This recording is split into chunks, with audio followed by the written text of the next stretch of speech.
नमस्कार मित्रांनो, मी आदित्य गरकल. मी तुमच्या व्हिडिओमध्ये स्वागत करतो. आपण काय बोलणार आहोत किंवा हा व्हिडिओ कशा संदर्भात आहे तुम्हाला एका सेकंदात आपल्या स्क्रीनकडे बघून कळते की आपण नक्की कशाबद्दल बोलतोय, का बोलतोय. बरोबर.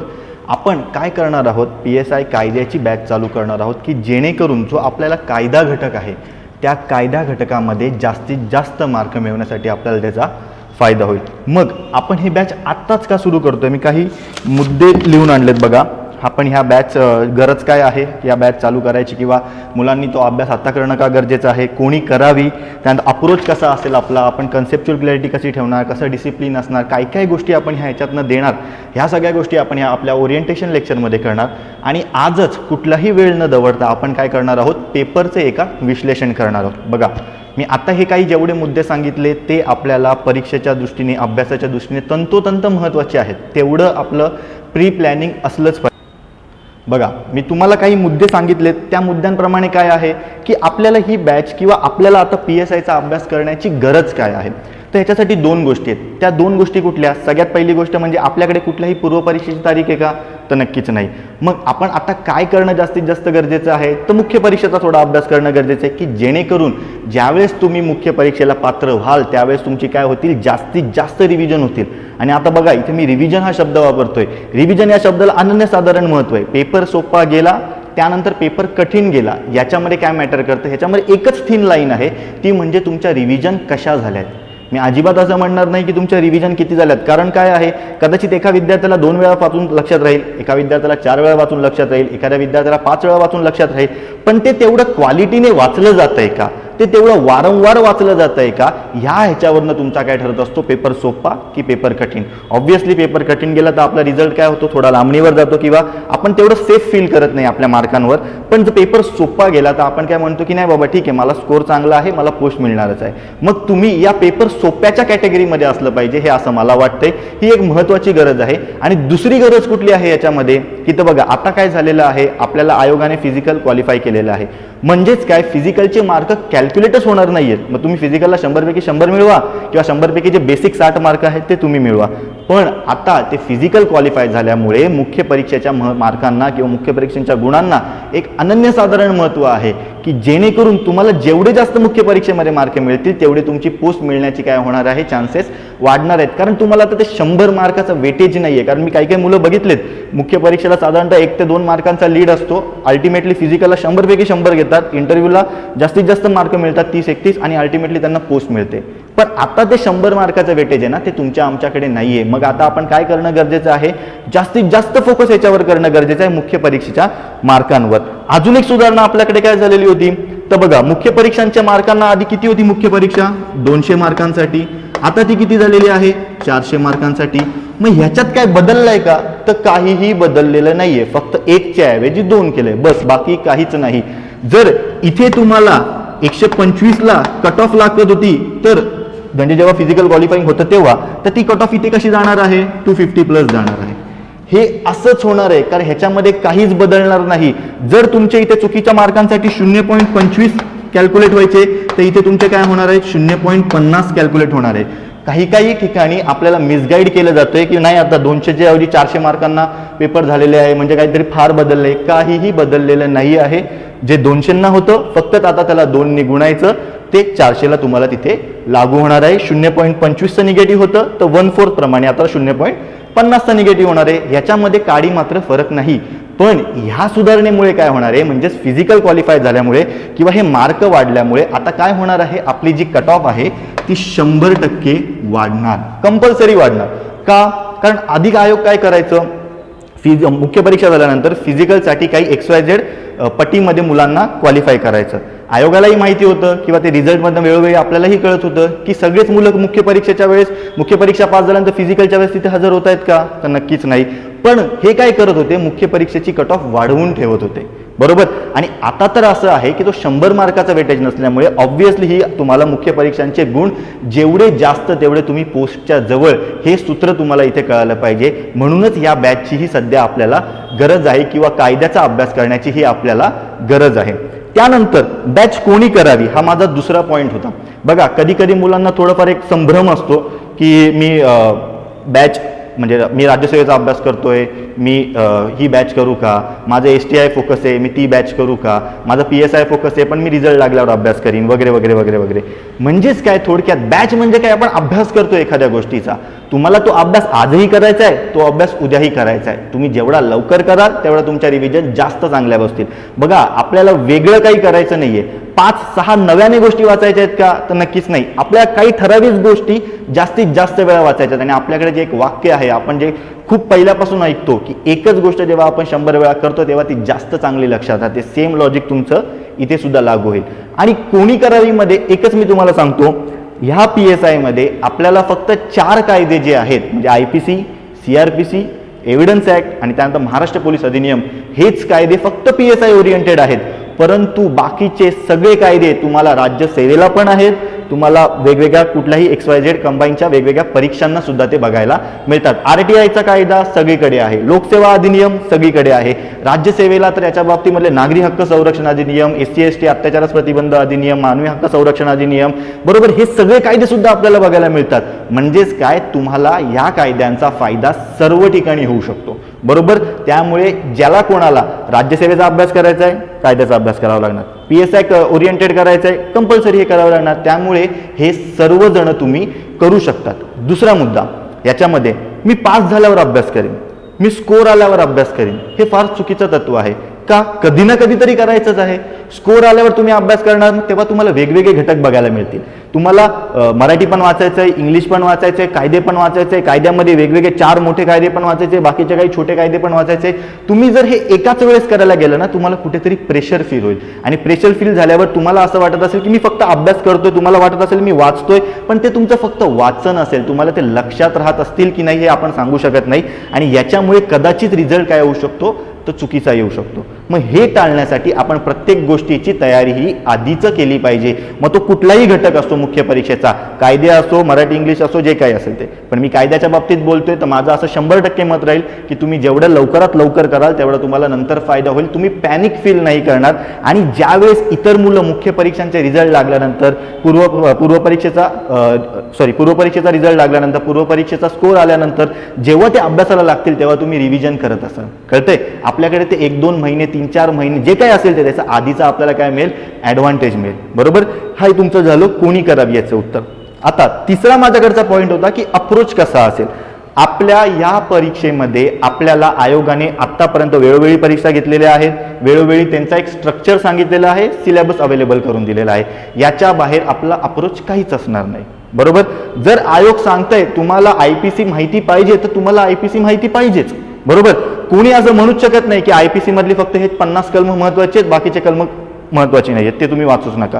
कोणी असं म्हणूच शकत नाही की CRPC मध्ये एवढे 484 कलम आहेत, त्याच्यातले फक्त हे 25-30 करा, बाकीचे करू नका. असं करणं आपल्याला शक्य नाही. आपण डिपार्टमेंटल PSIच्या बाबतीमध्ये बोलतोय का, तर नाही, आपण PSIच्या बाबतीमध्ये म्हणतोय. आता मी इथे डिपार्टमेंटल PSI शब्द का वापरला, कारण डिपार्टमेंटल PSIच्या सिलेबसमध्ये आयोगाने प्रॉपर मेन्शन करून दिलेलं आहे की IPC असेल तर IPCचे एवढे चॅप्टर, एवढी कलम महत्वाची आहेत. CRPCच्या बाबतीमध्ये समान, बाकीच्या कायद्यांच्या बाबतीमध्ये समान. परंतु आपल्याला असं काय आयोगाने सांगितलंय का, हे महत्वाचं आहे, ते महत्वाचं आहे, एवढंच करा, तेवढंच करा, अजिबात नाही. मग त्यातलं काय महत्वाचं आहे आणि काय महत्वाचं नाही हे ठरवण्याचा अधिकार तुम्हाला मला दिलेला नाही. आयोगाने आपल्याला कायदा अवेलेबल करून दिलेला आहे. त्या कायद्याच्या बाबतीमधला, बरं आपण PSIचा अभ्यास करतोय, PSIचा मेन गाभाच ही कायदे आहेत.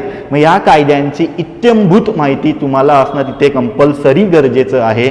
आणि मी तुम्हाला एक इथे गॅरंटी देतो, माझा मी तुम्हाला अप्रोच सांगतो, आपण जे काही करणार ते त्या बेअर ॲक्ट्सला संबंधात राहून करणार. त्या 511 कलमांना, त्या 484 कलमांना, त्या 167 कलमांना, 158 कलमांना जे काही गरजेचं आहे आपण फक्त ते तेवढंच करणार, त्याच्या बाहेर आपण जाणार नाही. प्लस आपण त्याच्यासाठी आधी काय करणार, आयोगाचे जे काही प्रश्न विचारलेले आहेत ते बघून घेणार. आपण आपल्या बॅचच्या सुरुवातीला किंवा आजच आपण ओरिएंटेशन लेक्चरमध्ये काय करणार आहोत, एका पेपरचं प्रॉपर विश्लेषण करणार आणि बाकीच्या सर्व पेपरचं सुद्धा आपण विश्लेषण करणार. जर आपण जेव्हा ही स्लाइड पुढे बघू तेव्हा आपण तिथे प्रॉपर कॅटेगराईज करून दिलेलं आहे, या कायद्यावर किती प्रश्न आले, त्या कायद्यावर किती प्रश्न आले, बरं त्या कायद्याच्या कुठल्या पॉईंटवर किती प्रश्न आले, बरोबर. मग अप्रोचमध्ये ह्या सगळ्या गोष्टी येतात. आपण व्हिडिओच्या माध्यमातून सगळ्यात पहिले कन्सेप्च्युअल क्लॅरिटी करणार, त्यानंतर त्याच्या तरतुदी बघणार आणि मग त्यानंतर त्याची उदाहरणं इम्प्लिमेंटेशन बघणार. का? कारण आपल्याला आयोग प्रश्न विचारतो ना, अ ने ब ला असं केलं त्याचं मग काय होणार, अ ने ब ला क सोबत असं केलं मग त्याचं काय होणार. हे आयोग विचारतं म्हणजे काय, हे मूळ कायद्यांमध्ये तसंच्या तसं मेन्शन केलेलं आहे, ते आपण समजून सांगणार, ते आपण जास्तीत जास्त ती उदाहरणं काय करणार आपल्या डोक्यामध्ये टाकणार. म्हणजे अल्टिमेटली आयोगाने जरा जरीच फिरवून विचारलं तरी आपलं तिथे उत्तर बरोबर येईल. प्लस मी तुम्हाला अजून सांगतो, काही काही ठिकाणी काय होतंय की एवढीच कलम महत्वाची, मग आपण एवढंच करू, मग एवढं महत्वाचं नाहीये मग ते नको करूया. बरोबर, हे आपण सगळं टाळणार. आपण सर्व कलम सर्व तरतुदी इत्यंभूत बघून घेणार. बरोबर, हे मी परत सांगतो, सर्व कलम आणि सर्व तरतुदी आपण बघणार. मग आपण त्याच्यामध्ये काय करणार, मेजर आणि मायनर असे दोन घटक करणार. जे मेजर आहे म्हणजे काय, ज्याच्यावर आयोग जास्तीत जास्त प्रश्न विचारत आलेला आहे आणि त्या कायद्यातील ते फार महत्वाची कलम आहेत, ती आपल्याला माहितीच पाहिजेत. परंतु जर एखादा कमी महत्वाचा कलम असेल किंवा एखाद्या कलमाने दुसऱ्या कलमाला कुठे ना कुठेतरी सहाय्य केलेलं असेल, त्यामुळे ते दुय्यम ठरत असेल, तर त्या कलमाला आपण सोडून देणार का, तर नक्कीच नाही. त्या कलमाची ऍटलिस्ट आपण तोंड ओळख करणार. म्हणजेच काय, जर चुकून आयोगाने त्या कलमावर प्रेशर देऊन आपल्याला प्रश्न विचारला तर आपल्याला त्या तोंड ओळख तरी असली पाहिजे, म्हणजे तुमचं आमचं उत्तर तिथे बरोबर येईल. आणि अप्रोचमध्ये मी सगळ्यात शेवटचं एकच वाक्य सांगेन, तुमचं आमचं सर्वांचं या बॅचच्या माध्यमातून एकच देणं घेणं आहे, ते जास्तीत जास्त मार्क मिळाले पाहिजे. मग जास्तीत जास्त मार्क किती मिळवायचे, तर 120 मार्कांना आपल्याला कायदे आहेत. कायद्यांचं पण वर्गीकरण कसं झालेलं आहे, पेपर 1 मध्ये आणि पेपर 2 तर ऑब्व्हियसली मॅक्झिमम कायद्यांचा आहे. पेपर 1 मध्ये आपल्याला काय येत आहेत, 2 कायदे येत आहेत. त्याच्यामध्ये आपल्याला RTI असतो आणि लोकसेवा अधिनियम असतो. त्याचे आपल्याला 5 प्रश्न येतात, म्हणजे 10 मार्क्स. आणि इथे विविध कायदे आहेत पेपर 2 मध्ये, जे सिलेबसमध्ये आपल्याला मेन्शन करून दिलेले आहेत. त्याच्यावर आपल्याला 55 साधारणतः प्रश्न येतात. म्हणजेच त्याचे किती झाले, 110 मार्क्स. हे 110 आणि 105 120 मार्क्स आपल्याला कंपल्सरी मिळालंच पाहिजेत. ह्याच्यामध्ये कुठलीच तडजोड आपण करणार नाही, तुम्हीही ती करून नाहीये आणि रादर मी ती तुमच्याकडनं करून घेणारच नाही. बरोबर, आपल्याला ह्या 120चं 119 पण होता कामा नये. आणि जर 119 चुकून झालं तर जर कदाचित आयोगाने तो प्रश्न कॅन्सल केला तर त्याचे गुण ऑब्व्हियसली कॅन्सल होणार आहेत. त्या लॉजिकने कॅन्सल झालं तर ठीक आहे, पण मॅक्झिमम आपला प्रयत्न, मॅक्झिमम आपल्याला ह्या 120 मार्कांसाठीच काम करायचं. बरोबर, सिलेबस काय आहे, सिलेबसमध्ये कुठल्या गोष्टी दिलेल्या आहेत ते आपण सगळं बघणार आहोत. त्या सगळ्या गोष्टी मी तुम्हाला सांगणार आपण काय शिकणार मध्ये.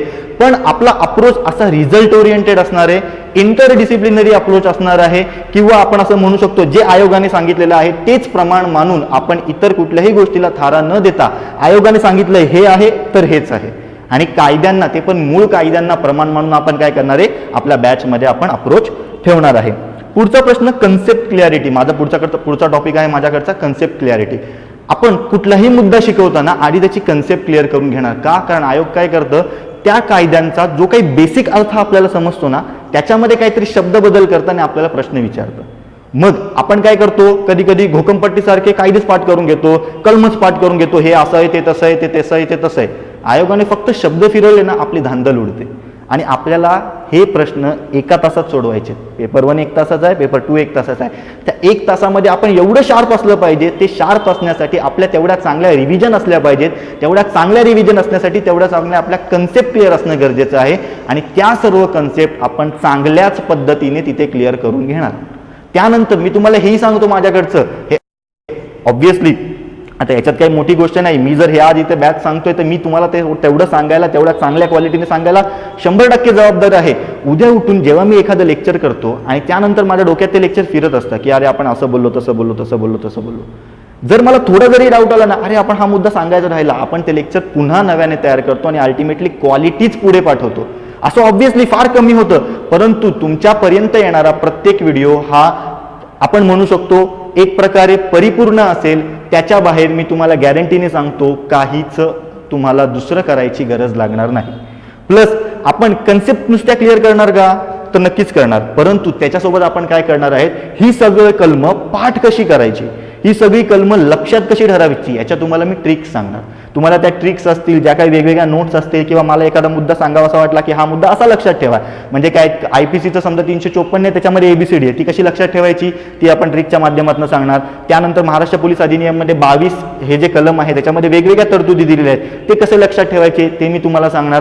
प्लस आपल्याकडे हे IPCचे वेगवेगळी प्रकरणं बघायला मिळतात, त्याच्यामध्ये वेगवेगळी कलमं बघायला मिळतात. मग ती कलमं फक्त त्या एका शब्दाने कशी लक्षात ठेवायची मी हे तुम्हाला सांगणार, हे त्या ट्रिक्सच्या माध्यमातून तुम्हाला देणार. अल्टिमेटली आपल्याकडे जवळजवळ सगळ्या कलमांची एक पूर्ण एक आपण म्हणू शकतो काही कागद तयार असतील, काही नोट्स तयार असतील, काही PDF तयार असतील. तुम्ही फक्त परीक्षेला जाताना तेवढं जरी वाचलं, शेवटच्या काही रिव्हिजनमध्ये असताना तुम्ही तेवढं जरी वाचलं तरी तुम्हाला तो कायदा परिपूर्ण तसाच्या तसा लक्षात राहील, याची मी तुम्हाला गॅरंटी देतो. बरोबर. किंवा हे झालं मेजरच्या कायद्यांच्या बाबतीमध्ये. मायनर कायद्यांचा प्रत्येक कलम महत्वाचं आहे, त्याच्यामध्ये तो कोणी म्हणूच नाही की बाबा मी एवढंच करीन, मी तेवढंच करीन. प्रत्येक कलम हे कंपल्सरी महत्वाचं आहे. मग त्या प्रत्येक कलमांमध्ये आयोग डायरेक्ट प्रश्न विचारतं की बाबा कलम 4 काय आहे, कलम 6 काय आहे, विशेष न्यायालयाची तरतूद कुठे, किंवा सरकारी अभियोक्ताची तरतूद कुठे आहे, वगैरे वगैरे. हे आपल्याला आयोगाने डायरेक्ट विचारलेलं आहे, किंवा आयोगाने डायरेक्ट प्रश्न विचारलेला आहे, माहिती अधिकार अधिनियमामध्ये खालीलपैकी किती कलम आहेत. बरोबर. मग ही कलम तशीच्या तशी लक्षात राहण्यासाठी, एक एक शब्दाने तुम्हाला लक्षात राहण्यासाठी मी काही ट्रिक तुम्हाला देणार, त्या नोट्सच्या माध्यमातून तुमच्याकडे पोहोचवणार, आणि अल्टिमेटली तुमचा अभ्यास कसा करणार आहोत आपण, सोपा करणार आहोत. हे आपण काय म्हणू शकतो, आपल्या कन्सेप्ट क्लिअरिटीच्या पॉईंटमध्ये येतं. पुढचा आपला पॉईंट कुठला आहे, प्रत्येक कलम. जसं मी म्हटलं प्रत्येक कलमामध्ये आपण काय करणार, काही कलम मेजर असतील, काही कलम मायनर असतील. मेजरचं थोडं कॅटेगराईज करणार, मायनरचं थोडं कॅटेगरायझेशन करणार, आणि त्या पद्धतीने आपण लक्षात ठेवणार. पण मी पुन्हा सांगतो, आणि हे सांगण्याची गरज का आहे हे तुम्हाला थोडीफार बाजारातली परिस्थिती बघून तुम्हाला नक्कीच कळेल. आपण सगळी कलमं घेणार, आपण एकही कलम सोडणार नाही. ते कलम रद्द जरी झालं असेल तरी आपण तिथे सांगणार हे कलम होतं, हे रद्द झालंय. ते रद्द का झालं हे आपल्याला कळायला पाहिजे, कारण ते रद्द करण्यासाठी काही ना काहीतरी तरतुदी झालेल्या असतात, काही ना काहीतरी न्यायालयाचे वेगवेगळे निवाडे असतात, वेगवेगळे निर्णय असतात, ते आपल्याला तिथे कळणं गरजेचं आहे. किंवा एखादं कलम नव्याने ऍड झालेलं असतं, पण ते नव्याने ऍड का झालं, काहीतरी घटना घडली म्हणून तर ते नव्याने ऍड झालं ना. मग त्या घटना आपण समजून घेणार, ती कलमं आपण समजून घेणार, त्या ट्रिक्स लक्षात ठेवणार, ती कलमं लक्षात ठेवणार. तुम्हाला आयोग डायरेक्ट जोड्या लावा प्रश्न विचारतं, खाली काही 4 कलमं दिलेले असतात, इथे तुम्हाला त्या कलमांचा आशय दिलेला असतो, जोड्या लावा. बरोबर. याच्या बाहेर सुद्धा आपल्याला कधीतरी आयोग प्रश्न विचारू शकतो जे मुख्य कलम नाहीये. त्यामुळे सर्व कलमं आपल्याला माहिती असणं इथे कंपल्सरी गरजेचं आहे, आणि आपण ती सर्व कलमं लक्षात 100% ठेवणारच. त्यानंतर संदर्भ ग्रंथ हा सगळ्यात आवडीचा आणि सगळ्यात एक महत्त्वाचा तुम्हाला मुद्दा असा सांगायची इच्छा होते मला. तर बघा, मी तुम्हाला परत सांगेन, जे काही मूळ कायदे आहेत ते मूळ कायदे तुम्हाला इंटरनेटवर अवेलेबल आहेत. ते मूळ कायदे तुम्ही तसेच्या तसे डाउनलोड करू शकतात. तुम्ही त्यातनं अभ्यास केला तर उत्तम. आयोग कुठलंही पुस्तक घेऊन बसत नाही प्रश्न काढताना. आयोग ते कलम किंवा आयोगाचे जे प्रश्न म्हणजे क्वेश्चन पेपर सेटर्स आहेत ते कुठलंही पुस्तक घेऊन न बसता ते बेअर ॲक्ट्स घेऊन बसतात. ऑब्व्हियसली, कारण तो त्याचा मूळ स्रोत आहे आणि त्याच्यातनं तुम्हाला प्रश्न विचारतात. मग इकडे तिकडे जाण्यापेक्षा तुम्ही जर मूळ जे काय आहे ते वाचलं तर आपलाच फायदा आहे. बरोबर. किंवा तुम्ही बाजारातलं पुस्तक घ्या, नाही म्हणत नाही मी, तुम्हाला जे वाटेल, जे योग्य वाटेल ते घ्या, मी तुम्हाला त्याच्या बाबतीतही अडवणार नाही. परंतु पुस्तक बघताना नीट व्यवस्थित असणारं पुस्तक तुमच्या हातात असावं हे मी तुम्हाला सांगू इच्छितो. कारण जर मी तुम्हाला काही व्हिडिओ सांगणार, जर मी तुम्हाला काही इथे शिकवणार आहे, तर तुमच्यापर्यंत चांगलं मटेरियल पोचावं, स्टँडर्ड सोर्स तुमच्याकडे असावे, ही माझी जबाबदारी. म्हणून मी तेवढं तुम्हाला कळकळीने सांगतो. बाजारामध्ये कुठलं तर मला आठवत नाही एक्झॅक्ट त्या पुस्तकाचं नाव, त्या म्हणजे पुस्तकांमध्ये काय केलेलं आहे, कुठलं एक पुस्तक आहे रात्र मला कोणीतरी दाखवलेलं होतं, त्याच्यामध्ये सांगितलेलं म्हणजे त्याच्यामध्ये फक्त 511 कलम आहेत IPCचे, तर त्यातले काहीतरी ठराविकच कलम दिलेत. बरोबर. CRPCचे काही 484 कलम आहेत, त्यातले काही ठराविकच कलम दिलेत. मग असं नाही झालं पाहिजे. आपल्याला सगळे कलम महत्वाचे आहेत. आणि बरं, हे मी तुम्हाला का सांगतोय तर तुम्हाला मी त्याचं लाईव्ह एक्झाम्पल दाखवणार आहे. आपल्याला आयोगाने 2019च्या मेन्सला साधारणतः CRPCच्या कलम 91वर प्रश्न विचारलेला होता. मी दाखवतो तुम्हाला तो प्रश्न. आता CRPCचाच आहे की नाही एवढं मला माहीत नाही, म्हणजे लक्षात येत नाहीये. 100% आपल्याला त्या आयोगाने तिथे त्याच्यावर प्रश्न विचारलेला होता. आणि अल्टिमेटली जर तुमच्या हातात जर ते पुस्तक असतं तर तुम्हाला त्या प्रश्नाचं उत्तरच सापडलं नसतं. कारण मला त्या मुलाने पुस्तक दाखवलं आणि सांगितलं सर ह्याच्यात हे कलमच नव्हतं स्पष्ट करून दिलेलं. थोडक्यात जेव्हा कलमांचा आढावा देतो त्या कलमांच्या आढाव्यामध्ये 100% तो कलम होतं, पण त्या कलमांच्या स्पष्टीकरणावर आयोगाने प्रश्न विचारला आणि त्या कलमाचं स्पष्टीकरण त्या मुलाकडे नव्हतं, कारण ते त्या पुस्तकात दिलेलं नव्हतं. पण आता तुम्हाला जर एक्झॅक्ट सोर्स माहिती असेल की बाबा हे बेअर ॲक्ट्स आहेत, त्या बेअर ॲक्टच्या बाहेर काहीच येणार नाही ना, कारण आपण त्याच ॲक्टचा अभ्यास करणार आहोत. मग जेवढं आपण जर त्या बेअर ॲक्ट्सवर आधारित राहू तेवढं तुम्हाला मी काय सांगेन ते योग्य जाईल. प्लस अल्टिमेटली आपण कुठलंही कलम असो, कितीही मोठं असो, स्लाइडच्या माध्यमातून तुम्हाला इथे तसंच्या तसं दाखवणार. तुम्हाला प्रत्येक कलमामध्ये अंडरलाईन करून बघा, हे इथे ही तरतूद महत्वाची आहे, ही तरतूद महत्वाची, असं इथे प्रॉपर इंटरॅक्टिव्ह डिजिटलच्या माध्यमातून आपल्याकडे टेक्नॉलॉजी ॲडव्हान्स झालेली आहे. त्या ॲडव्हान्स टेक्नॉलॉजीच्या माध्यमातून तुम्हाला काय करणार आहोत, आपण प्रत्येक कलमाची इत्थंभूत माहिती मिळवून देणार आहोत. बरोबर. तुम्ही बाजारातलं असंच पुस्तक घ्या की ज्या पुस्तकामध्ये प्रॉपर सगळी कलमं दिलेली आहेत, आणि अल्टिमेटली अशी पुस्तकं आहेत. मला ते काही मुलांनी हेही सांगितलं की सर हे पुस्तक खूप चांगलं आहे. बरोबर. मग हे तुमच्याकडे चांगलं आणि स्टँडर्ड पुस्तक पोचावं असा माझा अजेंडा आहे. आणि अल्टिमेटली तेही नसेल जमत तर आपण काय करू शकतो, बेअर ॲक्टच्या माध्यमातून नक्कीच पुढे जाऊ शकतो. बघा, आता आपला पुढचा मुद्दा आहे, आपण काय शिकणार. आता आपण काय शिकणार हे आपण प्रॉपर जे आपल्याला सिलेबसमध्ये मेन्शन करून दिलेलं आहे त्या सगळ्या गोष्टींचा आढावा घेण्यासाठी आपण एक स्ट्रक्चर केलेलं होतं. आपण काय शिकणार, भारतीय दंड संहिता, फौजदारी प्रक्रिया संहिता, IPC, CRPC, evidence act, Maharashtra police अधिनियम, RTI, लोकसेवा अधिनियम, नागरी हक्क संरक्षण अधिनियम, मानवी हक्क संरक्षण अधिनियम, कौटुंबिक हिंसाचारापासून महिलांचे संरक्षण अधिनियम, ह्याच्यासोबत एक नियम पण आहेत. ते नियम पण आपण बघून घेणार, कारण आयोगाने 2दा-3दा नियमांवर प्रश्न विचारलेले आहेत. तसंच अनुसूचित जाती व अनुसूचित जमाती अत्याचारास प्रतिबंध अधिनियम, हे सुद्धा याच्यामध्ये काही नियम आहेत, ते नियमही आपण बघून घेणार जे आपल्याला नियम आयोगाने विचारलेले आहेत. त्यानंतर हुंडाबंदी अधिनियम, महात्मा गांधी तंटामुक्ती अधिनियम आणि मानवी हक्क व जबाबदाऱ्या. आता ह्याच्यामध्ये मी तुम्हाला प्रामुख्याने सांगू इच्छितो, माझ्या मते किंवा कॅटेगरायझेशन करताना मी मेजर आणि मायनर असं कॅटेगरायझेशन केलंय. मग बरं, मी कॅटेगराईज करणारा कोणी मोठा ग्रेट नाही, पण जर आपल्याला आयोगाने ज्या पद्धतीने प्रश्न विचारलेले आहेत त्या पद्धतीने आपण त्या पद्धतीला बेस समजून आपण कॅटेगरायझेशन केलेलं आहे. मग त्यानुसार माझ्या दृष्टीने हे 4 जे आपल्याला कायदे बघायला मिळतात, हे 4 कायदे आपण मेजर कन्सिडर करतो. का? कारण जास्तीत जास्त प्रश्न आपल्याला याच्यावर आलेले आहेत. आपण ह्याच क्रायटेरियाने आपण ज्याला काय केलेलं आहे, कॅटेगरायझेशन केलेलं आहे. त्यानंतर माहितीचा अधिकार अधिनियमापासून आणि उर्वरित सर्व मुद्दे आपण काय करतो, मायनरमध्ये टाकतो. याच्यामध्ये काही कायदे आहेत, एक अभियान आहे. ह्याच्या बाबतीमध्ये आयोगाने 2दा प्रश्न विचारले गेल्या 7 वर्षांच्या PSIच्या एक्झामला. आणि मानवी हक्क व जबाबदाऱ्या साधारणतः 3 ते 4 प्रश्न आपल्याला प्रत्येक वर्षीच्या म्हणू शकतो आपण पेपरमध्ये आपल्याला बघायला मिळतात.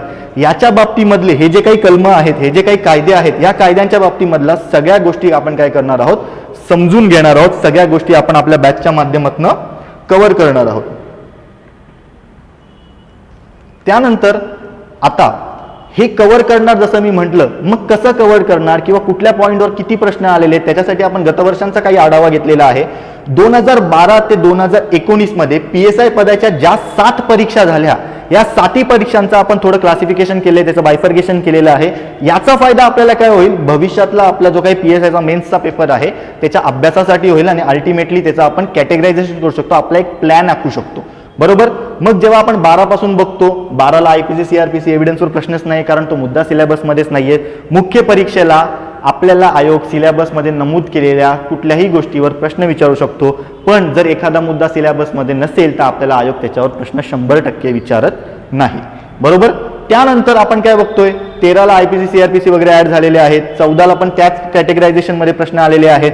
त्यानंतर खास करून जे आपल्याकडे कंबाईनच्या ज्या मुख्य परीक्षा होत्या, 2017 असेल, 2018 असेल, 2019 असेल, त्यांचा आढावा आपल्याला जास्तीत जास्त समजून घेणं गरजेचं आहे, कारण ते ऑलरेडी रिसेंटली झालेलं आहे आणि आयोग कदाचित तो पॅटर्न फॉलो करू शकतो. उगाच आयोगाला गेस करायला जायचं नाही, आयोग पॅटर्न त्याचे नेहमी बदलत असतो. मग त्यामुळे गेस करण्यापेक्षा आपण थोडं प्रेडिक्ट करायचं आणि त्या पद्धतीने आपला प्लॅन आपण आखायचा. म्हणजे बघा, मला आठवतं 2017ला जेव्हा एव्हिडन्सवर, म्हणजे प्रेडिक्शनचं नुकसान सांगतो मी तुम्हाला, MPSCला खास करून प्रेडिक्ट करू नये का, एव्हिडन्सवर आपल्याला, त्यानंतर CRPC, IPCवर आपल्याला फार कमी प्रश्न आलेले बघायला मिळतात. मग काही मुलांनी अक्षरशः ते मुद्देच सोडून दिलेत, फक्त वरवरची इन्फॉर्मेशन घेतली आहे. पण 2018 आणि 2019च्या मेन्सला बघा, तुम्हाला IPC, CRPC, एव्हिडन्स आणि महाराष्ट्र पोलीस अधिनियम या 4 मुद्द्यांवर जवळजवळ 55 प्रश्नांपैकी 40 प्रश्न आलेत, ॲव्हरेजली 35 ते 40. मग हे आपण ह्याच्यातला कुठलाच मुद्दा, कुठलाच पॉईंट, कुठलंच कलम सोडू शकत नाही. बरोबर. मग हा आपल्याला एक कळायला, आढावा घेतल्यामुळे कळालेला मुद्दा आहे की कुठलंच काहीच सोडायचं नाही. आपल्याला आयोग IPC, CRPCवर जास्त प्रश्न विचारायला सुरुवात केलेली आहे. त्यानंतर बघा, हे जे काही मायनर ऍक्ट्स आहेत, मायनर ऍक्ट्स मध्ये आपण जर कन्सिडर करायचं झालं तर 17 आणि 16 हे जे मी तुम्हाला 2018 आणि 2019चे प्रश्न सांगितलेत, याच्यामध्ये 5 प्रश्न जे 3 RTI आणि 2 लोकसेवा अधिनियमाचे हे पेपर 1 मधले. 16 पैकी 5 प्रश्न परत पेपर 1 मधले आहेत आणि उर्वरित आपल्याला प्रश्न कुठे बघायला मिळतात, ह्युमन राईट्सवर, मानवी हक्क व जबाबदाऱ्यांवर बघायला मिळतात. मग ते 30 कलम कुठली, मग 1966चा आपण कुठला आंतरराष्ट्रीय करार स्वीकारलेला आहे ते सुद्धा बघून घेणार. ती 30 कलम सुद्धा आपण लक्षात ठेवून घेणार. तुमचे 2 फायदे सांगतो. ते 30 कलम जर तुम्हाला लाईनीत लक्षात राहिले तर तुम्हाला राज्यसेवा मुख्य परीक्षेसाठी असणारा पॉलिटी 2 मधले ह्याच्यात जर काही प्रश्न आला तर तुम्हाला बरोबर येऊ शकतं.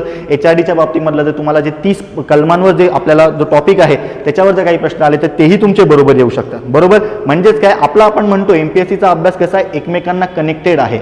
मग त्या कनेक्टेड गोष्टीचा आपण फायदा जिथे होईल तिथे करून घ्यायचा. बरोबर, हा आढावा होता. हा तुम्ही 100% काय करून घ्या, तुमच्याकडे कुठेतरी नोंद करून घ्या.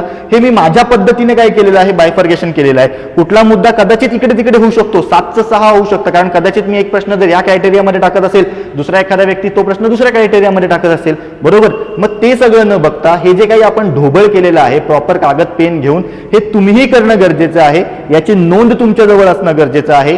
हे आपण नोट्स फॉर्मॅटमध्ये सुद्धा बॅचमध्ये देणार आहोत की जेणेकरून अभ्यासामध्ये आपल्याला कळायला पाहिजे कुठल्या मुद्द्यावर किती प्रश्न आलेले आहेत. त्यामुळे आपल्याला काय कळतं की कुठला पॉईंट किती फोकस करायचा आहे. त्यानंतर आता बघा, जसं मी तुम्हाला सांगितलं मायनर ऍक्ट्स काय ठेवलेले होते आपण, IPC, CRPC, एव्हिडन्स आणि महाराष्ट्र पोलीस अधिनियम आणि त्यानंतर मानवी हक्क जबाबदाऱ्या, हे सोडून असणारे सर्व जबाबदारी आपण काय म्हणू शकतो आपल्यासाठी मायनर ऍक्ट्स आहेत. आणि या मायनर ऍक्ट्सवर दरवेळेस कसे कसे प्रश्न आले याचं सुद्धा आपण बायफर्गेशन केलेलं आहे. तर बघा, RTI आणि लोकसेवा अधिनियम हे पेपर 1 मध्ये आपण बघतो. गेल्या 2 मेन्समध्ये आपल्याला RTIचे 3 प्रश्न होते, लोकसेवा अधिनियमाचे 2 प्रश्न होते. आपण प्रेडिक्ट करू शकतो भविष्यातही RTIचे 3 प्रश्न येतील आणि लोकसेवा अधिनियमाचे 2 प्रश्न येतील. नागरी हक्क संरक्षण अधिनियम, मानवी हक्क संरक्षण अधिनियम, कौटुंबिक हिंसाचार अधिनियम आणि नियम, SC/ST अत्याचारास प्रतिबंध अधिनियम आणि नियम, हुंडाबंदी अधिनियम 1961, महात्मा गांधी तंटामुक्ती अभियान आणि इतर. आणि त्यानंतर आपण बघतोय इतर मध्ये 6 प्रश्न आपल्याला आलेत. आयोगाने थोडाफार पॅटर्न चेंज केलाय. काही लोकांनी काय केलेलं होतं, एक बाजारामध्ये अफवा उचललेली होती की आयोगाने सिलेबसच्या बाहेरचे 6 प्रश्न विचारलेले होते. परंतु हे अजिबात सिलेबसच्या बाहेरचे प्रश्न नाहीत. याचा आणि सिलेबसचा 100% संबंध आहे. बरोबर, आपले जे इथे विचार संपतात तिथे आयोगाची विचारसरणी चालू होते. त्यामुळे उगाच आयोगाला नावं ठेवण्यापेक्षा आपण आपल्यामध्ये झाकून नीट बघितलं पाहिजे. आता तुम्हाला मी सांगतो, आपल्याला ह्या 6 प्रश्नांमध्ये जे काही इतर मध्ये प्रश्न आलेले होते 2019ला, त्याच्यामध्ये एक प्रश्न असा होता की वेगवेगळे कायदे दिलेले होते आणि सांगितलेलं होतं ते कायदे क्रमाने लावा. बरोबर, त्यानंतर मानवी हक्क जबाबदाऱ्यांच्या माध्यमातून आयोगाने एक प्रश्न विचारलेला होता की आंतरराष्ट्रीय कायद्याचं महत्त्व काय आहे. आता आंतरराष्ट्रीय कायद्याचं महत्त्व काय आहे हा प्रश्न तिथे आयोगाने आपल्याला का विचारला, तर मी तुम्हाला याचं कारण सांगतो. आपल्याला मेन्स कधी झालेली होती, 4 ऑगस्ट 2019. त्यानंतर 2019च्या म्हणजे आपण जेव्हा हा प्रश्न तिथे का आला हे जेव्हा बघतोय आपण, करंटचं महत्त्व बघतोय आपण, तेव्हा मी तुम्हाला सांगू इच्छितो की 2019ला फेब्रुवारी एंडला, मार्चला जे काही आपल्याकडे अभिनंदन वर्तमान आहेत, पायलट आहेत आपले, तर त्यांचा जो एक मुद्दा झालेला होता त्या मुद्द्याच्या बाबतीमधलं तर आंतरराष्ट्रीय कायदे चर्चेत होते. आयोगाने त्याच्यावर प्रश्न विचारलाय. बरोबर, त्यानंतर आपल्याकडे भ्रष्टाचार प्रतिबंध अधिनियमावर प्रश्न विचारलेला आहे आयोगाने 2019ला. आयोगाने 2019ला UAPA कायद्यावर सुद्धा प्रश्न विचारलाय. ऑब्व्हियसली ते कायदे सिलेबसमध्ये नाही, परंतु ते कायदे लॉ अँड ऑर्डरशी संबंधित आहेत की नाही, नक्कीच आहेत. पोलीस हे पद कशासाठी आहे, लॉ अँड ऑर्डरसाठी आहे. मग असे जे काही करंटचे मुद्दे आहेत त्या करंटच्या मुद्द्यांवर आपल्याला जे काही घडत आलेलं आहे ते माहिती असणं गरजेचं आहे. त्या कायद्याची थोडीफार वरची म्हणजे आपण म्हणू शकतो वरची खालची जी काही बेसिक इन्फॉर्मेशन असते ती माहिती असणे जरी गरजेची असती ना तरी तुमचं उत्तर सुटलं असतं. त्यानंतर आयोगाने आपल्याला इथे कन्सेप्च्युअल पण प्रश्न विचारलेले आहेत किंवा आयोगाने आपल्याला 2 वेगवेगळ्या कायद्यांचं काय केलेलं आहे, एक प्रकारचा संबंध कसा आहे त्याच्या बाबतीत प्रश्न विचारलेत. हे सर्व मुद्दे आपण इतर मध्ये टाकलेत. म्हणजेच काय, जेव्हा आपण या आढाव्याकडे बघतो तेव्हा आढाव्याच्या बाबतीमध्ये आपल्याला काय बघायला मिळते, मध्येच RTIचं महत्त्व आपल्याला प्रश्नांच्या माध्यमातून वाढलेलं आहे. त्यानंतर RTIला इथे आपण काय केलेलं आहे, सीमित केलेलं आहे 3 प्रश्नांपुरतं. आपण जेव्हा मागची स्लाइड बघितली तेव्हा आपण काय बघितलं, CRPC IPC वर पहिले प्रश्नच नव्हते, त्यानंतर फार कमी प्रश्न आले, पण आता जास्त प्रश्न आलेले आहेत. म्हणजेच काय, आयोग त्यांच्या दृष्टीने त्यांना जे काही वाटेल, जे काही पेपर सेटर असतील ते त्यांच्या पद्धतीने त्या कायद्याला तो प्रश्न विचारतायत.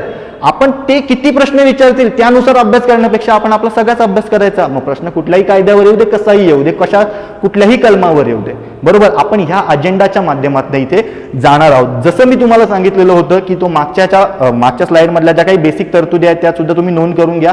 तसेच हे सुद्धा बेसिक प्रश्न तुमच्याजवळ नोंद असणं गरजेचं आहे. मग आपल्याला कळतं की कुठल्या कायद्यावर कसे प्रश्न आलेले, किती वेळ त्या कायद्यासाठी द्यावा. मी अजिबात म्हणणार नाही तर कायद्यावर प्रश्न नाही आला तर तो कायदा सोडून द्यायचा, अजिबात नाही. तो कायदा 100% करायचा. पण त्याला आपण काय म्हणू शकतो की थोडाफार जे टाइम मॅनेजमेंट असतं ते आपण त्या पद्धतीने आखू शकतो. म्हणजे बघा, हुंडाबंदी अधिनियम आपल्याला 1, 2, 3 वगैरे प्रश्न आलेले बघायला मिळतात. 2018ला तर डायरेक्ट प्रश्नच आलेला नाहीये. 2019ला आपल्याला एक प्रश्न आलेला बघायला मिळतोय. त्यातल्या त्यात कलमही याच्यामध्ये फार कमी आहेत. म्हणजेच काय, आपण कमी वेळ दिला पाहिजे. SC/ST अत्याचारास प्रतिबंध अधिनियम, ह्याच्यासोबत नियम पण आहेत. आपल्याला याच्यामध्ये काय बघायला मिळतात, कन्सिस्टंटली 3-4 प्रश्न बघायला मिळतात. हुंडाबंदी अधिनियमापेक्षा SC/ST अत्याचारास प्रतिबंध अधिनियमास आपण थोडं जास्त महत्व दिलं पाहिजे. बरोबर. त्यानंतर एवढं सगळं करत असताना आपल्याला महात्मा गांधी तंटमुक्त अभियान, काही काही मुलं तर अक्षरशः ऑप्शनला सोडतात. 2 प्रश्न आलेले आहेत. आणि मित्रांनो, 1-1 मार्काचं महत्व काय आहे, किंवा आता जे 2-2 मार्कांचं महत्व काय आहे ते तुम्ही त्या मुलाला विचारा ज्याची 1 किंवा 2 मार्कांनी मेन सुटलेली आहे. बरोबर. त्यामुळे इतर सुद्धा मुद्दे जे काही करंटचे आहेत ते सुद्धा आपल्याला माहिती असणं गरजेचं आहे. म्हणजेच काय, आपण ह्या पद्धतीने गेलं पाहिजे. आपण ह्या सगळ्या गोष्टी काय करणार आहोत, शिकणार आहोत. या सर्व गोष्टींचा आपण आपल्या बॅचच्या माध्यमातून आढावा घेणार आहोत आणि अल्टिमेटली जे काही करंट असेल ते आपण काय करणार आहोत, त्या वेळेस तिथेच तुम्हाला अपडेट करून देणार आहोत. त्याच्या नोट्सही तुम्हाला तिथे प्रोव्हाइड करणार आहोत. बरोबर. ह्या गोष्टी झाल्या आपल्या बॅचच्या बद्दलच्या. आता मी तुम्हाला सांगतो, या बॅचच्या माध्यमातून माझी तुमच्याप्रती काय जबाबदारी आहे. पहिलं, तुम्हाला क्वालिटी कंटेंट देणं. याच्यामध्ये कुठलीही तडजोड होणार नाही. कुठलीही, आपण म्हणू शकतो जर 100 क्रायटेरिया असेल तर 99.99 ही गोष्ट होणार नाही. 100च्या 100 गोष्टी तुम्हाला तिथल्या तिथे मिळतील. तुम्हाला नोट्सच्या माध्यमातून त्या गोष्टी देणं, तुम्हाला ट्रिक्सच्या माध्यमातून त्या गोष्टी देणं. कारण एवढं सगळं करायचंय आणि लक्षात घ्या, सगळंच करायचंय. सोडून येण्यापेक्षा आपण सोडवून येणाऱ्या त्याच्या कॅटेगरीमधले आहोत. बरोबर. सोडवून आलं तर मार्क मिळतो आणि तो योग्य 120च्या 120 जर गुण मिळवायचे तर आपण हे सगळं करणं गरजेचं आहे. मग क्वालिटी कंटेंट, नोट्सच्या माध्यमातून गोष्टी आणि त्यानंतर ट्रिक्सच्या माध्यमातून गोष्टी, की जेणेकरून जेव्हा तुम्ही तुमच्या फायनल रिव्हिजनला बसाल, अरे माझी 7 दिवसावर परीक्षा आहे, मी ते रिव्हिजन करेन आपल्या नोट्समधनं, त्या ट्रिक्स मी वाचून घेईन. बरोबर. त्यानंतर मी परीक्षेला जातोय, मी परीक्षेला सेंटरला 2 तास आधी पोहोचलोय, मी ते बघून घेईन. ह्या दृष्टीने आपण रिझल्ट ओरिएंटेड जे काय आहोत ते देण्याचा तिथे 100% प्रयत्न करणार. ऑब्व्हियसली एखादी चूक होऊच शकते, मी सुद्धा माणूस आहे.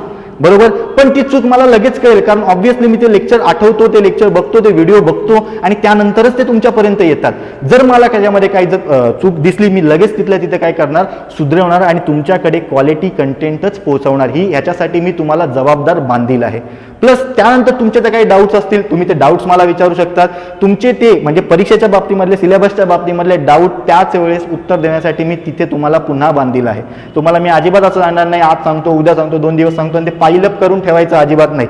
तो मुद्दा, तो पॉईंट, तिथे डाऊट वाटला तिथेच विचारायचा. कारण तोच डाऊट आपल्याला कदाचित उद्या वाटू शकत नाही, कारण ऑलरेडी आपण त्याचं काहीतरी मिसपरसेप्शन केलेलं असतं. तोच डाऊट त्याच वेळेस विचारला, आपली कन्सेप्ट क्लिअर होते. बरोबर. आणि आपण कन्सेप्ट क्लिअर आणि जास्तीत जास्त मार्क यांच्यावर भर देणारे आहोत. आपल्याला अजिबात बाकी काय चाललंय फरक पडत नाही. आपल्याला अजिबात एखादं कलम आवडलं, एखादं क्रायटेरिया आवडला त्याच्यात वाहवत जायचं नाही. सिलेबसमध्ये सगळं आहे, आपण सगळंच करायचं. बरोबर. या दृष्टीने आपण ही पूर्णपणे बॅच काय करणार आहोत, चालवणार आहोत. बरोबर. त्यानंतर आता कुठलाही वेळ न घालवता आपण डायरेक्ट काय करूया, 2019चा जो आपण रिसेंट म्हणतोय, मी तुम्हाला त्याच्यातलं एक लाईव्ह एक्झाम्पल पण दाखवणार आहे असं मी तुम्हाला म्हटलंय. 2019च्या कायद्याच्या पेपरचं जे काही 55 प्रश्न आलेले होते त्याचं आपण डायरेक्ट विश्लेषण करायला सुरू करूया. बघा, आपण कुठलाही वेळ न घालवता आपण आता सुरू करूया. आपल्याला पहिला प्रश्न असा होता, खालील दिलेल्या संकेतांचा वापर करून खालील कायद्यांचा त्यांच्या कालक्रमानुसार योग्य क्रम लावा. म्हणजे काय, जो लवकर असेल तो आपल्याला कायदा त्या पद्धतीने लवकर पासून ते सरते शेवटी रिसेंट पर्यंत आपल्याला इथे लावायचं होतं. आता काही काय म्हणतील, जर आपण फक्त सिलेबसमध्ये राहिलो, करंटला जर फॉलो नाही केलं तर काही लोक काय म्हणू शकतात, बालविवाह प्रतिबंध कायदा, अनैतिक वाहतूक प्रतिबंध कायदा हे सिलेबसमध्ये नाही. परंतु नक्कीच त्यावेळेस करंटच्या बाबतीमधनं किंवा मानवी हक्क व जबाबदाऱ्यांच्या बाबतीमधनं हे दोन्ही गोष्टी चर्चेत होत्या. आयोगाने त्याच्यावर आपल्याला प्रश्न विचारलाय. तसंही जरी नाही म्हटलं तरी उत्तरापर्यंत कसं लवकर पोहोचायचं, जे आपण बॅचमध्ये सुद्धा कव्हर करणार. मग त्या माध्यमातून आपण काय बघू शकतो, हुंडा प्रतिबंध अधिनियम कितीचा आहे आपल्याला माहिती आहे सगळ्यांना, 1961चा. नागरी हक्क संरक्षण कायदा कधीचा आहे आपल्याला सगळ्यांना माहिती आहे, 1955चा. मग आपण एक तर सांगू शकतो ना, डी नंतरच ए येणार आहे, कळतंय. मग आपलं डी नंतर ए कुठे कुठे आहे, इथे आहे का, हा ऑप्शन कट, इथे आहे का, हाही ऑप्शन कट, उरले कुठले, हे 2 ऑप्शन. बालविवाह प्रतिबंध कायदा 1929चा, ज्याला आपण शारदा ऍक्ट सुद्धा म्हणतो, आणि अनैतिक वाहतूक प्रतिबंध कायदा 1956चा, हे त्यावेळेस चर्चेत होतं. मग आता आपल्याला जेव्हा एवढं कळतं तेव्हा आपण काय बघतो, आपलं उत्तर काय असलं पाहिजे, सगळ्यात पहिले बी, त्यानंतर डी, त्यानंतर सी, आणि त्यानंतर मग ए. बरोबर, आपलं इथे उत्तर काय असणं गरजेचं होतं, ऑप्शन क्रमांक 2. बघा, नुसतं आपण जर फक्त कायद्यांची कलम बघत राहिलो आणि करंटच्या पासून लांब राहिलो तर आपण हे उत्तरापर्यंत इथे पोहोचू शकलो असतो का, तर नक्कीच नाही. त्यानंतर आपल्याकडे पुढचा काय आहे, बेकायदेशीर गतिविधी प्रतिबंध अधिनियम 1967 ची कोणती अनुसूची प्रतिबंधित दहशतवादी संघटनांची यादी प्रदान करते. नुसता कायद्यावर प्रश्न आहे का, नाही, अनुसूचीवर प्रश्न आहे. बरं, हा कायदा सिलेबसमध्ये पण आहे का, नाही, हा UAPA ऍक्ट आहे. पण UAPA ऍक्ट गेल्या 2-4 वर्षांपासून काही XYZ कारणांमुळे चर्चेत आहे, आपल्याला त्याच्याबद्दलची माहिती असणं गरजेचं आहे. मग त्याच्या कायद्यांमध्ये प्रॉपर जेव्हा पेपरमध्ये हे आर्टिकल यायचे तेव्हा डायरेक्ट तिथे लिहिलेलं असायचं की या कायद्याच्या अनुसूची 1 मध्ये आपल्याला या संस्थांबद्दल माहिती मिळते. मग जर हे आपण करंट अपडेट करत असतो तर हे आपल्याला उत्तर तिथे सोडवता आलं असतं, आणि पेपर झाल्यावर हे बोलून काहीच फायदा नाही ना, हा प्रश्न आउट ऑफ द सिलेबस आहे.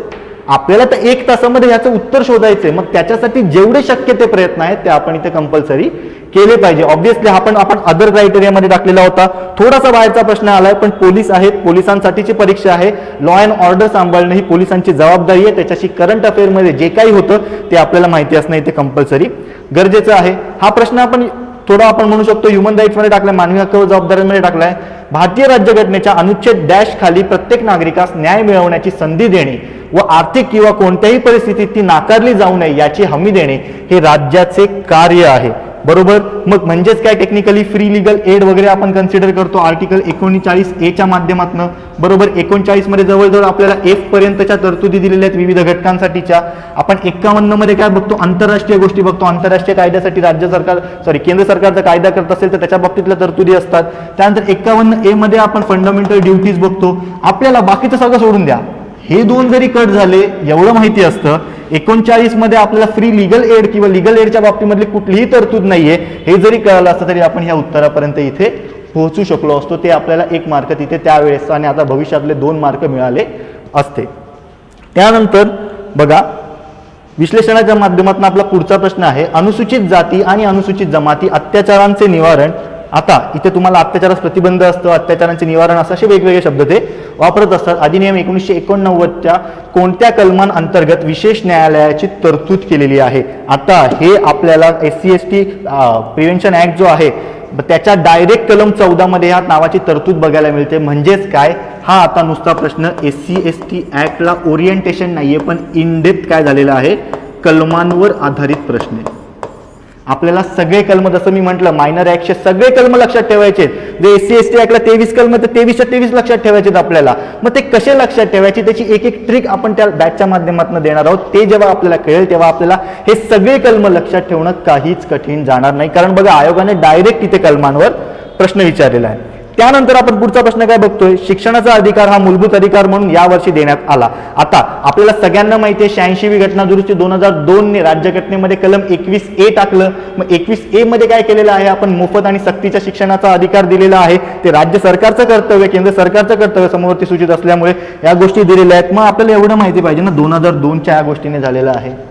म्हणजेच काय, मानवी हक्क किंवा मानवी हक्क व जबाबदाऱ्या म्हणजे नक्कीच फक्त ती 30 कलम नाहीत.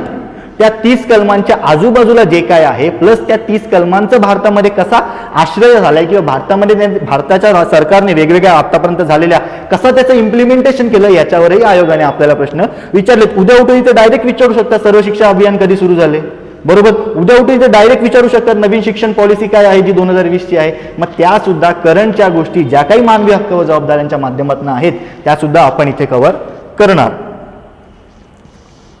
त्यानंतर बघा पुढचा प्रश्न आहे, आता सार्वजनिक सेवकास लाच देण्यासंबंधीचा अपराध हा भ्रष्टाचार प्रतिबंध दुरुस्ती अधिनियम 2018 मधील कोणत्या कलमाशी संबंधित आहे. आता हा प्रश्न इथे का आला, जेव्हा तुम्ही आता विचार करा आपण म्हणून कन्सिडर करू शकतो की 2018-19 पासून आपल्याकडे खूप सारे अधिकारी जे आहेत त्यांच्यावर इन्क्वायरीज बसत आहेत, खूप सारे पॉलिटिशियन्स आहेत त्यांच्यावर इन्क्वायरी बसतात आहेत. आपल्याला त्याच्याशी जास्त काही देणं घेणं नाही, पण ते चर्चेतलं आहे. चर्चा का होते? कुठल्या ना कुठल्या भ्रष्टाचाराच्या बाबतीमधली चर्चा होते. आयोगाने तो प्रश्न विचारला. लॉ अँड ऑर्डर आपल्याकडे आहे, पोलिसांकडे आहे, माहिती असणं आपल्याला कंपल्सरी गरजेचं आहे. मग अशा ज्या काही करंटच्या बीट आहेत त्या माहिती असणं गरजेचं आहे. सध्या ईडी चर्चेत आहेत, ईडी बद्दलची इन्फॉर्मेशन असणं गरजेचं आहे. NIA चर्चेत आहे, NIAच्या बद्दल इन्फॉर्मेशन असणं गरजेचं आहे. अजित डोवल यांच्याबद्दल इन्फॉर्मेशन असणं गरजेचं आहे, कारण ते भारताचे एक प्रमुख सल्लागार आहेत. बरोबर, असे जे काही महत्त्वाचे पर्सनॅलिटीज आहेत जे आपल्या देशासाठी एवढं चांगलं काम करतायत, किंवा वेगवेगळे जे कुठले जे काही करंटचे मुद्दे आहेत, करंटच्या कुठल्या तरतुदी असतील, कुठली एखादी केस असेल, ती सुद्धा आपल्याला या माध्यमातून कव्हर करणं गरजेचं आहे. का? कारण आयोग करंटच्या माध्यमातून सुद्धा प्रश्न विचारू शकतो.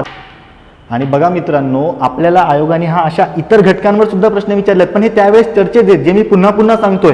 जर आपल्याला एखाद्या विद्यार्थ्याला समजा हे 6 प्रश्न आहेत, हे 6 प्रश्न जर त्याचे चुकले असते तर 6चे ऑलरेडी तुमचे 6 मार्क तर गेलेच असते, पण हे निगेटिव्ह झाल्या कारणामुळे आपले जवळजवळ 0.25च्या माध्यमातून जर विचार करायचा झालो तर जवळजवळ आपला 1.5 मार्क गेला असता.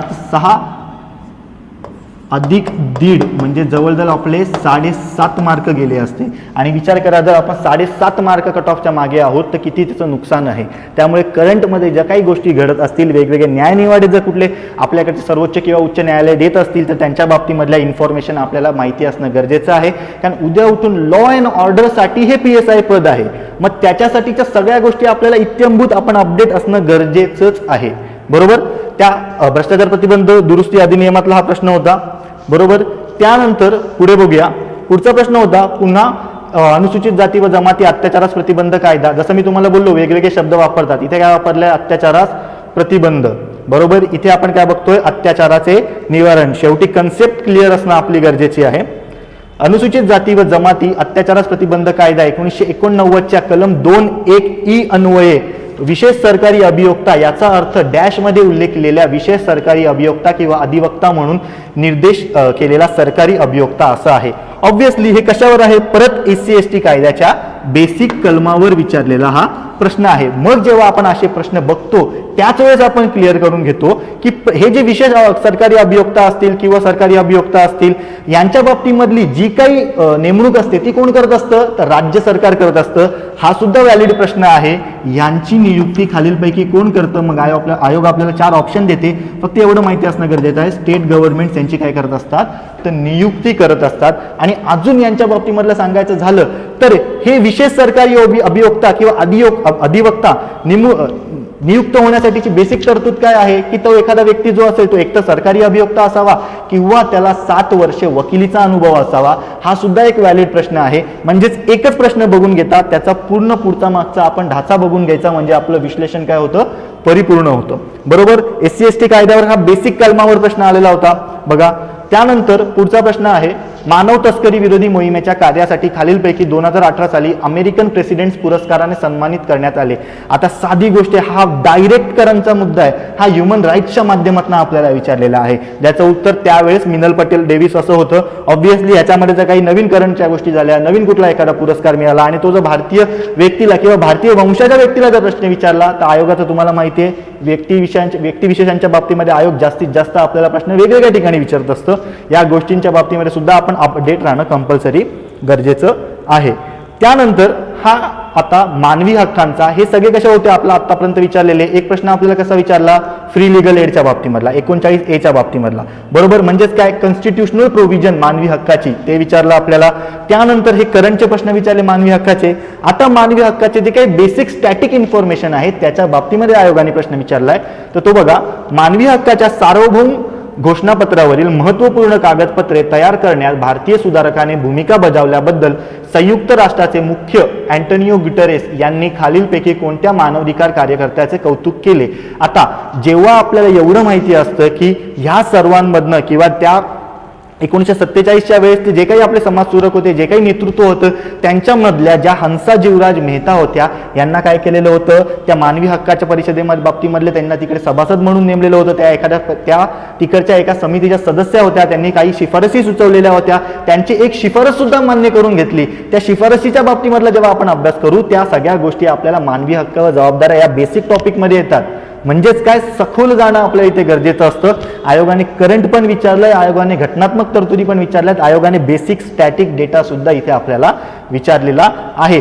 तसंच जर आता काही झालं, बरोबर, किंवा तसंच जर इंटरनॅशनल लेवलच्या दृष्टीने आता आपण जर बघायचं झालं तर आपल्याकडे डिसलेबुजी होते, त्यांच्या एवढ्या चांगल्या कामासाठी त्यांना अवॉर्ड मिळालेला होता. त्यांनी भारतामधल्या शिक्षणासाठी एवढी प्रगती केली, महाराष्ट्रामधल्या शिक्षणासाठी एवढी त्यांनी काय केलेली होती, मेहनत घेतलेली होती.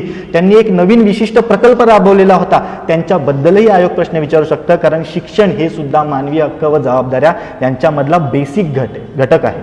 बरोबर, मग या सुद्धा गोष्टी आपल्याला माहिती असणं गरजेचं आहे. त्यानंतर पुढे बघा, नागरी हक्क संरक्षण कायदा सिव्हिल राईट्स प्रोटेक्शन ऍक्ट 1955 च्या कलम डॅश नुसार अस्पृश्यता निवारणातून उदयास आलेले अधिकार संबंधित व्यक्तीला उपयोगी पडतील याची हमी देण्याचे राज्य सरकारचे कर्तव्य आहे. आता साधी गोष्ट आहे, नागरी हक्क संरक्षण अधिनियम मध्ये 17 कलम आहेत, तशीच्या तशी तोंडपाठ लक्षात ठेवायची. आपल्याला आयोग डायरेक्ट कलमांवर पुन्हा एकदा प्रश्न इथे विचारताना बघायला मिळतोय. मग राज्य सरकारची कर्तव्य सांगितलेली आहेत 15A मध्ये. मग खालीलपैकी कुठली कुठली राज्य सरकारची कर्तव्य आहेत असंही आयोग विचारू शकतो आणि मग आपल्याला वेगवेगळी कर्तव्य देऊ शकतं. मग ABCDच्या माध्यमातून ते उत्तर असेल, किंवा खालीलपैकी एखादं कुठलं तरी कर्तव्य नसेल आणि ते कर्तव्य दिलेलं असेल, वेगळा घटक शब्द ओळखायच्या बाबतीमधला प्रश्न असेल. पण काय, आपल्याला 15(1) दिलेलं आहे, त्याच्यामध्ये काय कळते, राज्य सरकारचं कर्तव्य आहे. मग ती राज्य सरकारची कर्तव्य कोणकोणती हे सुद्धा माहिती असणं आपल्याला गरजेचं आहे. मग ती तत्व कुठली कुठली आहेत किंवा जबाबदाऱ्या कर्तव्य कुठली कुठली आहेत ते बघून घेऊया. बघा, या कायद्याच्या माध्यमातून कलम 15A आहे, त्या कलम 15A माध्यमातून या कायद्याच्या म्हणजेच नागरी हक्क संरक्षण अधिनियम 1955 या कायद्याच्या अंमलबजावणीसाठी ज्या उपाययोजना करणे ही जबाबदारी पुन्हा कोणाची आहे, राज्याची आहे. त्यानंतर या कायद्यासाठी लागणाऱ्या ज्या काही इतर सोयी असतील, म्हणजे काय, कुठले ट्रिब्युनल स्थापन करायचे आहे का, कुठलं एखादं खंडपीठ स्थापन करायचं आहे का, कुठली एखादी पॉलिसी राबवायची आहे का, किंवा कुठल्या एखाद्या अधिकाऱ्याला काही विशेष दर्जा द्यायचा आहे का, अशा इतर सोयी सुद्धा कोण कराव्या लागतात, तर त्या सरकारला कराव्या लागतात आणि राज्य सरकारला कराव्या लागतात. त्यानंतर विशेष न्यायालय स्थापन करणं, एखादा खास इन्व्हेस्टिगेशन अधिकारी नेमणं, अशा सगळ्या गोष्टी या अस्पृश्यता कायद्याच्या बाबतीमध्ये किंवा अस्पृश्यता निवारणाच्या बाबतीमध्ये नागरी हक्क संरक्षण कायद्याने सांगितलेल्या आहेत. त्या सर्व राज्य सरकारचे कर्तव्य आहेत आणि ते आपल्याला कलम 15A मध्ये बघायला मिळतात. बघा, आपला पुढचा प्रश्न आहे, आंतरराष्ट्रीय मानवी कायदा खालीलपैकी कशाशी संबंधित आहे? उत्तर काय आहे आपलं, युद्ध संबंधीचा कायदा आणि सशस्त्र विवादासंबंधीचा कायदा. आता बघा, आपला पेपर कधी झालेला आहे, 4 ऑगस्टला, बरोबर. त्यानंतर कन्सिडर करायचं तर याच्यामध्ये सांगायचं हा पेपर 4 ऑगस्टला झालेला आहे आणि फेब्रुवारी आणि मार्च मध्ये जे विंग कमांडर अभिनंदन वर्धमान होते यांच्या बाबतीमध्ये घटना घडलेली होती, बरोबर. त्या घटनेशी संलग्नित असताना हा कायदा किंवा आंतरराष्ट्रीय लॉजच्या बाबतीमधलं किंवा इंटरनॅशनल ह्युमॅनिटेरियन लॉजच्या बाबतीमध्ये चर्चा झालेली होती. वेळोवेळी वेगवेगळ्या पेपरमध्ये दिवस दिवस आर्टिकल येत होते. भारत आणि पाकिस्तान मधले संबंध काही तणावमुक्त झालेले होते किंवा काही ठिकाणी तणाव निर्माण झालेला होता. मग अशा सगळ्या गोष्टी करंटमध्ये होत्या. आयोगाने मानवी हक्काच्या बाबतीमधला डायरेक्ट प्रश्न आपल्याला तसा विचारलाय. म्हणजेच काय, करंट अपडेट सुद्धा इथे पुन्हा मी तुम्हाला सांगतो राहणं कंपल्सरी गरजेचं आहे. त्यानंतर पुढचा प्रश्न आहे, भारत खालीलपैकी याचा भागीदार देश आहे. आता बघा, मी तुम्हाला सांगितलं आपल्याकडे आयोगाने डायरेक्ट प्रश्न विचारलेले आहेत की एकच प्रश्न आयोग दोनदा तीनदा तसाच फिरून विचारते. म्हणजेच काय, जे 30 कलम आहेत आपले ह्युमन राईट्सचे ते कधी लागू झाले, बरोबर, किंवा त्यानंतर जागतिक ह्युमन राईट्स दिवस कधी साजरा केला जातो, 1948 वगैरे त्याचे जे काही उत्तर असेल 10 डिसेंबर 1948 किंवा 1948 पासून ते 30 कलम वगैरे अस्तित्वात आलेले होते. त्यानंतर आपण 1966 वगैरे आणि 1976 त्याची अंमलबजावणी झाली. राहतात नागरी व राजकीय अधिकारांचा आंतरराष्ट्रीय करार व आर्थिक सामाजिक आणि सांस्कृतिक अधिकारांचा आंतरराष्ट्रीय करार या दोघींवर काय केलेल्या होत्या, स्वाक्षऱ्या केलेल्या होत्या. भारत त्या गोष्टींना कसा होता, स्वीकारत होता. त्या बाबतीमधला डेटा जो आहे, स्टॅटिक प्रश्न आपल्याला आयोगाने ह्युमन राईट्सचा पुन्हा एकदा विचारलेला बघायला मिळतो. त्यानंतर ह्युमन राईट्ससाठीच काम करणारी संस्था आहे ॲम्नेस्टी इंटरनॅशनल, ची स्थापना कोणी केली, डायरेक्ट बेसिक प्रश्न आहे. आता तुम्ही म्हणाल बघा सर PSIचा पेपर आहे पण बेसिक ह्युमन राईट्सवर सुद्धा 6-7 प्रश्न आपल्याला आलेले बघायला मिळतात, बरोबर. उत्तर कोण आहे, पीटर बेनेन्सन यांनी 1961 मध्ये एरिक बेकर नावाचे सुद्धा त्यांच्यासोबत एक व्यक्ती होते. या 2 व्यक्तींनी मिळून ॲम्नेस्टी इंटरनॅशनलची काय केलेली होती, स्थापना केलेली होती.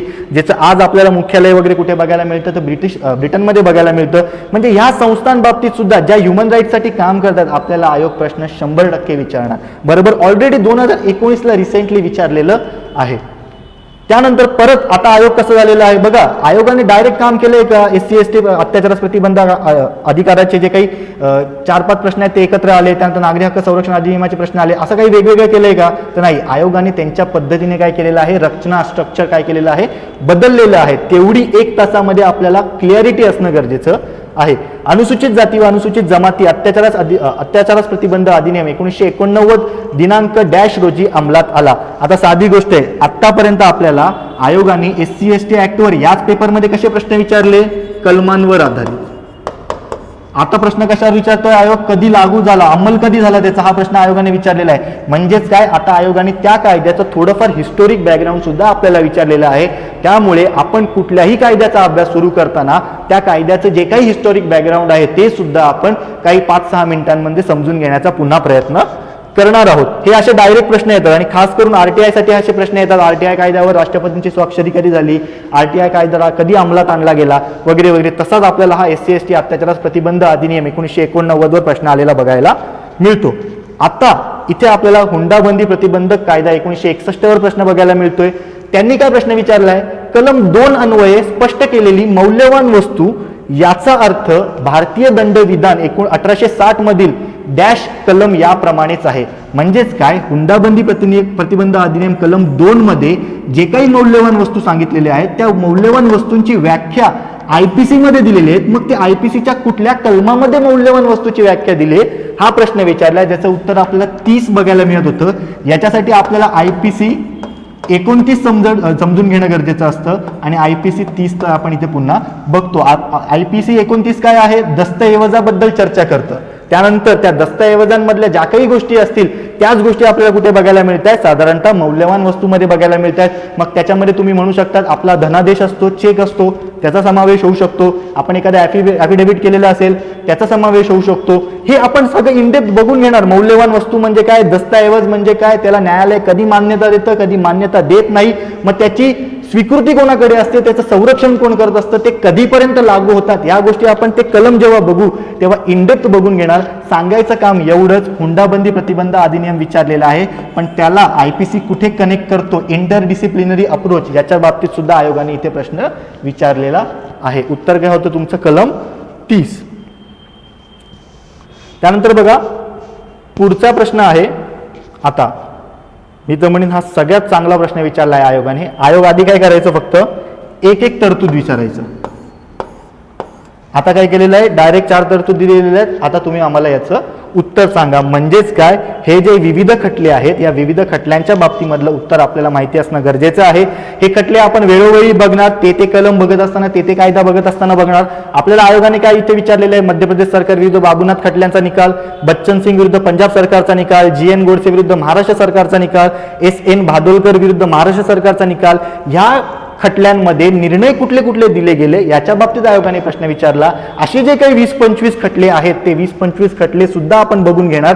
त्या कायद्याच्या त्या कलमावेळेस जेव्हा हे खटला चर्चेत येईल तो आपण समजून घेणारच. परंतु सरतेशेवटी जेव्हा आपली बॅच संपत येईल तेव्हा आपण या खटल्यांचं सुद्धा एक लेक्चर घेणार आणि अल्टिमेटली त्याच्यामध्ये पुन्हा त्याचा थोडाफार आढावा घेऊन ते एक्सप्लेन करणार. त्याच्या नोट सुद्धा आपण काय करून देणार आहोत, अवेलेबल करून देणार आहोत. त्यानंतर खटल्यांनंतर आपल्याला प्रश्न काय होता, खालीलपैकी कोणत्या बाबी पोलिसांची कायदेशीर कर्तव्ये नाहीत. आता हा महाराष्ट्र पोलीस अधिनियमाचा प्रश्न आहे. महाराष्ट्र पोलीस अधिनियम जेव्हा आपण चर्चेत बघत असतो तेव्हा आपल्याला एवढं माहिती असणं गरजेचं आहे, महाराष्ट्र पोलीस अधिनियमाच्या कलम 66 मध्ये पोलिसांची कर्तव्य दिलेली आहेत लोकांप्रती असणारी. मग त्याच्यामध्ये आपल्याला बघायला मिळतं, एखाद्या नशेतील व्यक्तीचा ताबा घेणे किंवा एखादा वेडा व्यक्ती असेल त्याचा ताबा घेणे, लोकांना निर्माण झालेला धोका टाळणे, म्हणजेच काय, आग लागली असेल तर ती कंट्रोलमधनं आणणं, किंवा अपघात किंवा संकट झालेला असेल तर ते टाळण्याचा प्रयत्न करणं, किंवा झालं असेल तर ते लवकरात लवकर आपत्ती व्यवस्थापनच्या माध्यमातून जे बेसिक गोष्टी गरजेच्या त्या करणं, अशी कर्तव्य आपल्याला इथे बघायला मिळतात. आता आयोगाने ह्याच्या बाबतीमधला हा प्रश्न विचारला, मागच्याच वर्षी वाटतं आयोगाने प्रश्न विचारलेला होता, पोलिसांची कायदेशीर कर्तव्ये महाराष्ट्र पोलीस अधिनियमाच्या कोणत्या कलमात आहे. म्हणजेच काय, नुसतं कलम माहिती असून चालणार नाही, कुठली कुठली कर्तव्य आहेत ती सुद्धा माहिती असणं गरजेचं आहे, जे आयोगाने इथे आपल्याला विचारलं. मग हे कर्तव्य का नाही, बाल कल्याण निधीला योगदान देणे, कारण ह्याच्या बाबतीमधला कुठलाच उल्लेख त्या कलमात बघायला मिळत नाहीये. मग त्या कलमात कुठला उल्लेख आहे तर बघा, आगीमुळे झालेले नुकसान टाळणे, अपघात किंवा संकट टाळणे, अपंगास सहाय्य करणे, वेड्या व्यक्तीला किंवा नशेतील व्यक्तीचा ताबा घेणे, त्यानंतर अटक एखाद्या व्यक्तीला झालेली असेल तर त्याला वैद्यकीय मदत किंवा अन्य कुठली मदत असेल ती मदत प्रोव्हाइड करणं, या सगळ्या गोष्टी किंवा त्रास न घेता झडती घेणं, या सगळ्या गोष्टी काय सांगितलेल्या आहेत, पोलिसांची कर्तव्य म्हणून सांगितलेल्या आहेत. मग त्याच्यामध्ये आपल्याला बाल कल्याण निधीला योगदान देणं असं कुठलंही तरतूद बघायला मिळत नाहीये. मग हे आपल्याला इथे एवढं माहिती असणं गरजेचं आहे की कुठली कर्तव्य आहेत, कुठली कर्तव्य नाही आहेत, कुठली पोलिसांप्रतीची कर्तव्य आहेत, कुठली ड्युटी प्रतीची कर्तव्य आहेत आणि कुठली नागरिकांप्रतीची कर्तव्य आहेत. एवढं आपल्याला बेसिक फक्त या बाबतीमध्ये माहिती असणं गरजेचं आहे. फक्त कलम न लक्षात घेता इनडेप्थ सगळ्या गोष्टी कशा लक्षात घ्यायच्या किंवा एकावरच आयोग कसा उलटा सुलटा प्रश्न विचारतं ते आपण इथे बघून घेतलं. त्यानंतर महाराष्ट्र पोलीस अधिनियम 1951 मधील कलम डॅश मध्ये आयुक्तांच्या अधिकारितेत सहाय्यक आयुक्त नेमण्याची तरतूद करण्यात आलेली आहे. महाराष्ट्र पोलीस अधिनियमाच्या बाबतीमध्ये जे प्रकरण 2 आहे त्या कायद्यामध्ये जे काही कलम आहेत ती कलम प्रकरणांमध्ये विभागलेली आहेत. मग ते प्रकरण जे 2 आहे हे पोलिसांच्या एका संघटनेबद्दल चर्चा करतं, पोलिसांच्या एका स्ट्रक्चरल आपण म्हणून हायरार्की बद्दल चर्चा करतं. त्याच्या बाबतीमधला हा प्रश्न होता, त्याच्या बाबतीमधला हा कलम होता. मग कलम 11 काय सांगतं आपल्याला, आयुक्तांच्या अधिकारितेत सहाय्यक आयुक्त नेमण्याची तरतूद. मग जेव्हा आपण हा कायदा बघू किंवा सीआरपीसी बघू तेव्हा आपण सगळं नीट बघून घेऊ. न्यायदंडाधिकारी म्हणजे काय, प्रथम वर्ग न्यायदंडाधिकारी म्हणजे काय, विशेष न्यायदंडाधिकारी म्हणजे काय, विशेष कार्यकारी न्यायदंडाधिकारी म्हणजे काय, या सगळ्या गोष्टींची आपल्याला एक्झॅक्ट कायद्यामध्येच तरतूद केलेली आहे. ती आपण गोष्ट समजून घेण्याचा इथे प्रयत्न करणार आहोत. मग आपण कन्फ्यूज नाही होत जिल्हाधिकारी आणि जिल्हा न्यायदंडाधिकारी म्हणजे मधला फरक काय हे समजण्यासाठी. पुढचा प्रश्न आहे पुन्हा, खालीलपैकी कोणते विधान चूक आहे, पोलीस अधिकाऱ्याला निलंबित केल्यास त्याचे सर्व अधिकार व कार्य देखील निलंबित होतात. दुसरं विधान दिलेलं होतं, निलंबित पोलीस अधिकारी त्याच्या सर्व विशेषाधिकारांपासून वंचित केला जात नाही. आणि तिसरं होतं, निलंबित पोलीस अधिकारी वरिष्ठ अधिकाऱ्याच्या अधीन असतो. मग जेव्हा आपण महाराष्ट्र पोलीस अधिनियमाचं कलम 15 बघतो त्या कलम 15 मध्ये निलंबनाच्या बाबतीमधल्या तरतुदी दिलेल्या आहे. मग निलंबन म्हणजे काय, म्हणजे इंग्लिशमध्ये बोलायचं तर इंग्लिशमध्ये सोपे शब्द आहेत आपल्याकडे. सस्पेन्शन म्हणजे काय, मेमो म्हणजे काय आणि डिसमिस म्हणजे काय, या सगळ्या गोष्टी, या सगळ्या कन्सेप्च्युअल आपण गोष्टी बघणार आहोत. आता साधी गोष्ट आहे, निलंबन झालं म्हणजेच काय, कार्य पण निलंबित होतात. बरोबर, निलंबन झालंय कामावरनं काढून टाकलंय का, तर नाही. म्हणजेच काय, वरिष्ठ अधिकाऱ्याच्या अधीन असतो. बरोबर, ह्या 2 तरतुदी कशा आहेत, योग्य आहेत. काही विशेष अधिकारांपासून त्याला वंचित केलं जातं, पण सर्व विशेष अधिकारांपासून वंचित केलं जातं का, तर नक्कीच नाही. या सगळ्या तरतुदी कायद्यामध्ये दिलेल्या आहेत, त्या आपल्याला माहिती असणं इथे गरजेचं आहे. हे निलंबनाच्या बाबतीमधला आपल्याला इथे प्रश्न होता. त्यानंतर पुढचा प्रश्न आहे, भारतीय दंड संहिता 1860 मधील प्रकरण डॅश मध्ये निवडणूक संबंधित अपराधांची तरतूद दिलेली आहे. आता बघा, हे 1 लाइनर विचारले आयोगाने. बरोबर, आता याच्या आधी आपल्याला आयोगाने असाही प्रश्न विचारलेला होता, वेगवेगळी प्रकरणं आणि त्यांच्यामध्ये असणाऱ्या गोष्टी जोड्या लावा. बरोबर, खास करून आयपीसीच्या बाबतीमध्ये हा प्रश्न आपल्याला इथे बघायला मिळतो. मग आयपीसी मध्ये 511 कलम आहेत, 23 प्रकरणांमध्ये ती विभागलेली गेलेली आहेत. ही 23च्या 23 प्रकरणं आपण इंडेप्थ लक्षात ठेवणार, आपण पाठ करून घेणार, आपण त्याची एक ट्रिक डेव्हलप केलेली आहे. मी ती तुमच्यासोबत शेअर करणार, म्हणजे तुम्हाला काय होईल, ते उत्तर लक्षात ठेवायला, ती प्रकरणं लक्षात ठेवायला तुम्हाला मदत होईल. आपण याचं उत्तर काय बघत आहोत, प्रकरण 9A मध्ये निवडणूक संबंधित अपराधांची तरतूद आहे. बरोबर, अशा वेगवेगळ्या प्रकरणांच्या गोष्टी आपल्याला माहिती असणं आयपीसीच्या बाबतीमध्ये गरजेचं आहे. पुढचा एक थोडा कन्सेप्च्युअल प्रश्न आयोगाने विचारलेला होता, पण अल्टिमेटली हा थोडा कॅन्सल केलेला आहे आयोगाने. आणि असे सुद्धा संलग्नतेचे प्रश्न आयोग विचारू शकतं. हे सुद्धा काही, आता हे मॅकनॉटचा नियम काय आहे, किंवा बेसिक जे सायकोलॉजीच्या बाबतीमधल्या कुठल्या तरतुदी आहेत का, किंवा वेगवेगळ्या नियमाच्या बाबतीमधल्या आयपीसी मध्ये त्याचं कुठेतरी प्रतिबिंब दिसतंय का, ते सुद्धा आपण वेळोवेळी इथे बघून घेणार आहोत.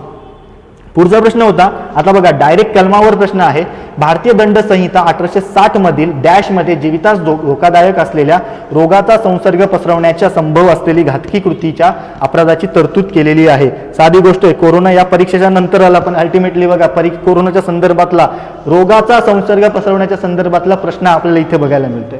बरोबर, मग आता हे आपल्याला डायरेक्ट कलमावर आयोगाने प्रश्न विचारलाय आणि ऑप्शन बघा कसे दिलेत, जवळपासचे दिलेत. बरोबर, मग जेव्हा आपण ते प्रकरण बघतो, म्हणजे याच्या बाबतीत जर तुम्हाला सांगायचं झालं तर आयपीसीच्या 14व्या प्रकरणामध्ये, त्या प्रकरणाचं नाव काय आहे, सार्वजनिक आरोग्य, सुरक्षितता, सोय, सभ्यता व नीतिमत्ता यांना बाधक ठरणाऱ्या गोष्टींबाबतीमधले जे काही तरतुदी आहेत किंवा शिक्षा आहेत यांच्या बाबतीमधले आपल्याला अपराध इथे बघायला मिळतात. मग जर असं आहे ते आपण प्रकरण लक्षात ठेवणार आणि त्याच्यामधले महत्वाची कलम ट्रिकच्या माध्यमातून लक्षात ठेवणार, जेणेकरून असा प्रश्न आला तर आपलं उत्तर तिथे काय असलं पाहिजे, बरोबर येणं गरजेचं आहे. बरोबर. पुढचा प्रश्न आहे बघा, महाराष्ट्र पोलीस अधिनियम 1951 मधील कलम 2(4) मधील व्याख्येच्या अनुषंगाने योग्य पर्याय निवडा. आता साधी गोष्ट आहे, पोलीस शिपाई महत्वाचं पद आहे, पहिलं पद आहे.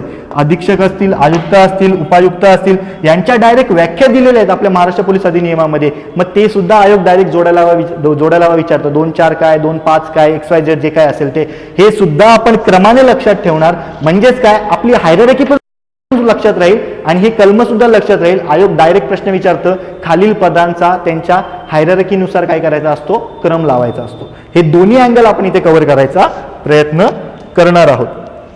बरोबर. पोलीस शिपाई असं त्याचं उत्तर होतं. बघा पुढचा प्रश्न आहे, खालीलपैकी कोणते विधान योग्य आहे ते ओळखायचे. महाराष्ट्र पोलीस अधिनियमावर प्रश्न आहे.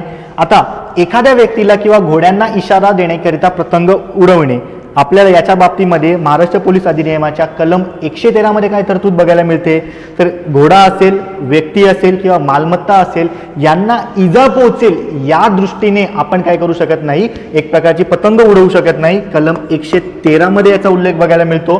सार्वजनिक ठिकाणी कोणत्याही व्यक्तीला उपद्रव निर्माण करता येणार नाही. म्हणजेच काय, थुंकणे, शिवीगाळ करणे किंवा स्नानच करायला बसणे किंवा आपण म्हणू शकतो की आपण टॉयलेटलाच बसणे, अशा XYZ ज्या गोष्टी असतील, ज्या सार्वजनिक ठिकाणी काय होऊ शकतात, उपद्रव त्याच्याने तयार होऊ शकतो. या सर्व गोष्टींना काय आहे, 115च्या माध्यमातून तरतूद केलेली आहे महाराष्ट्र पोलीस अधिनियमाच्या.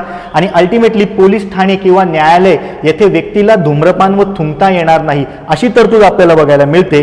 तर याच्यामध्ये आपण काय बघतोय की IPCच्या कलम 116 मध्ये काय सांगितलेलं आहे, सार्वजनिक ठिकाणी धूम्रपान किंवा थुंकता येणार नाही. म्हणजे सार्वजनिक ठिकाणी अशा गोष्टी केल्या जाऊ नये, तंबाखू वगैरेच्या बाबतीमधली तरतूद आहे. मग आता पोलीस ठाणे आणि न्यायालय हे तर सार्वजनिक ठिकाण आहे, कायदा सार्वजनिक ठिकाणं सांगतो. आपल्याला सार्वजनिक ठिकाणं कुठली हे सुद्धा माहिती असणं गरजेचं आहे. म्हणजेच हे आपल्याला पतंग उडवता येते हे चुकीचं आहे.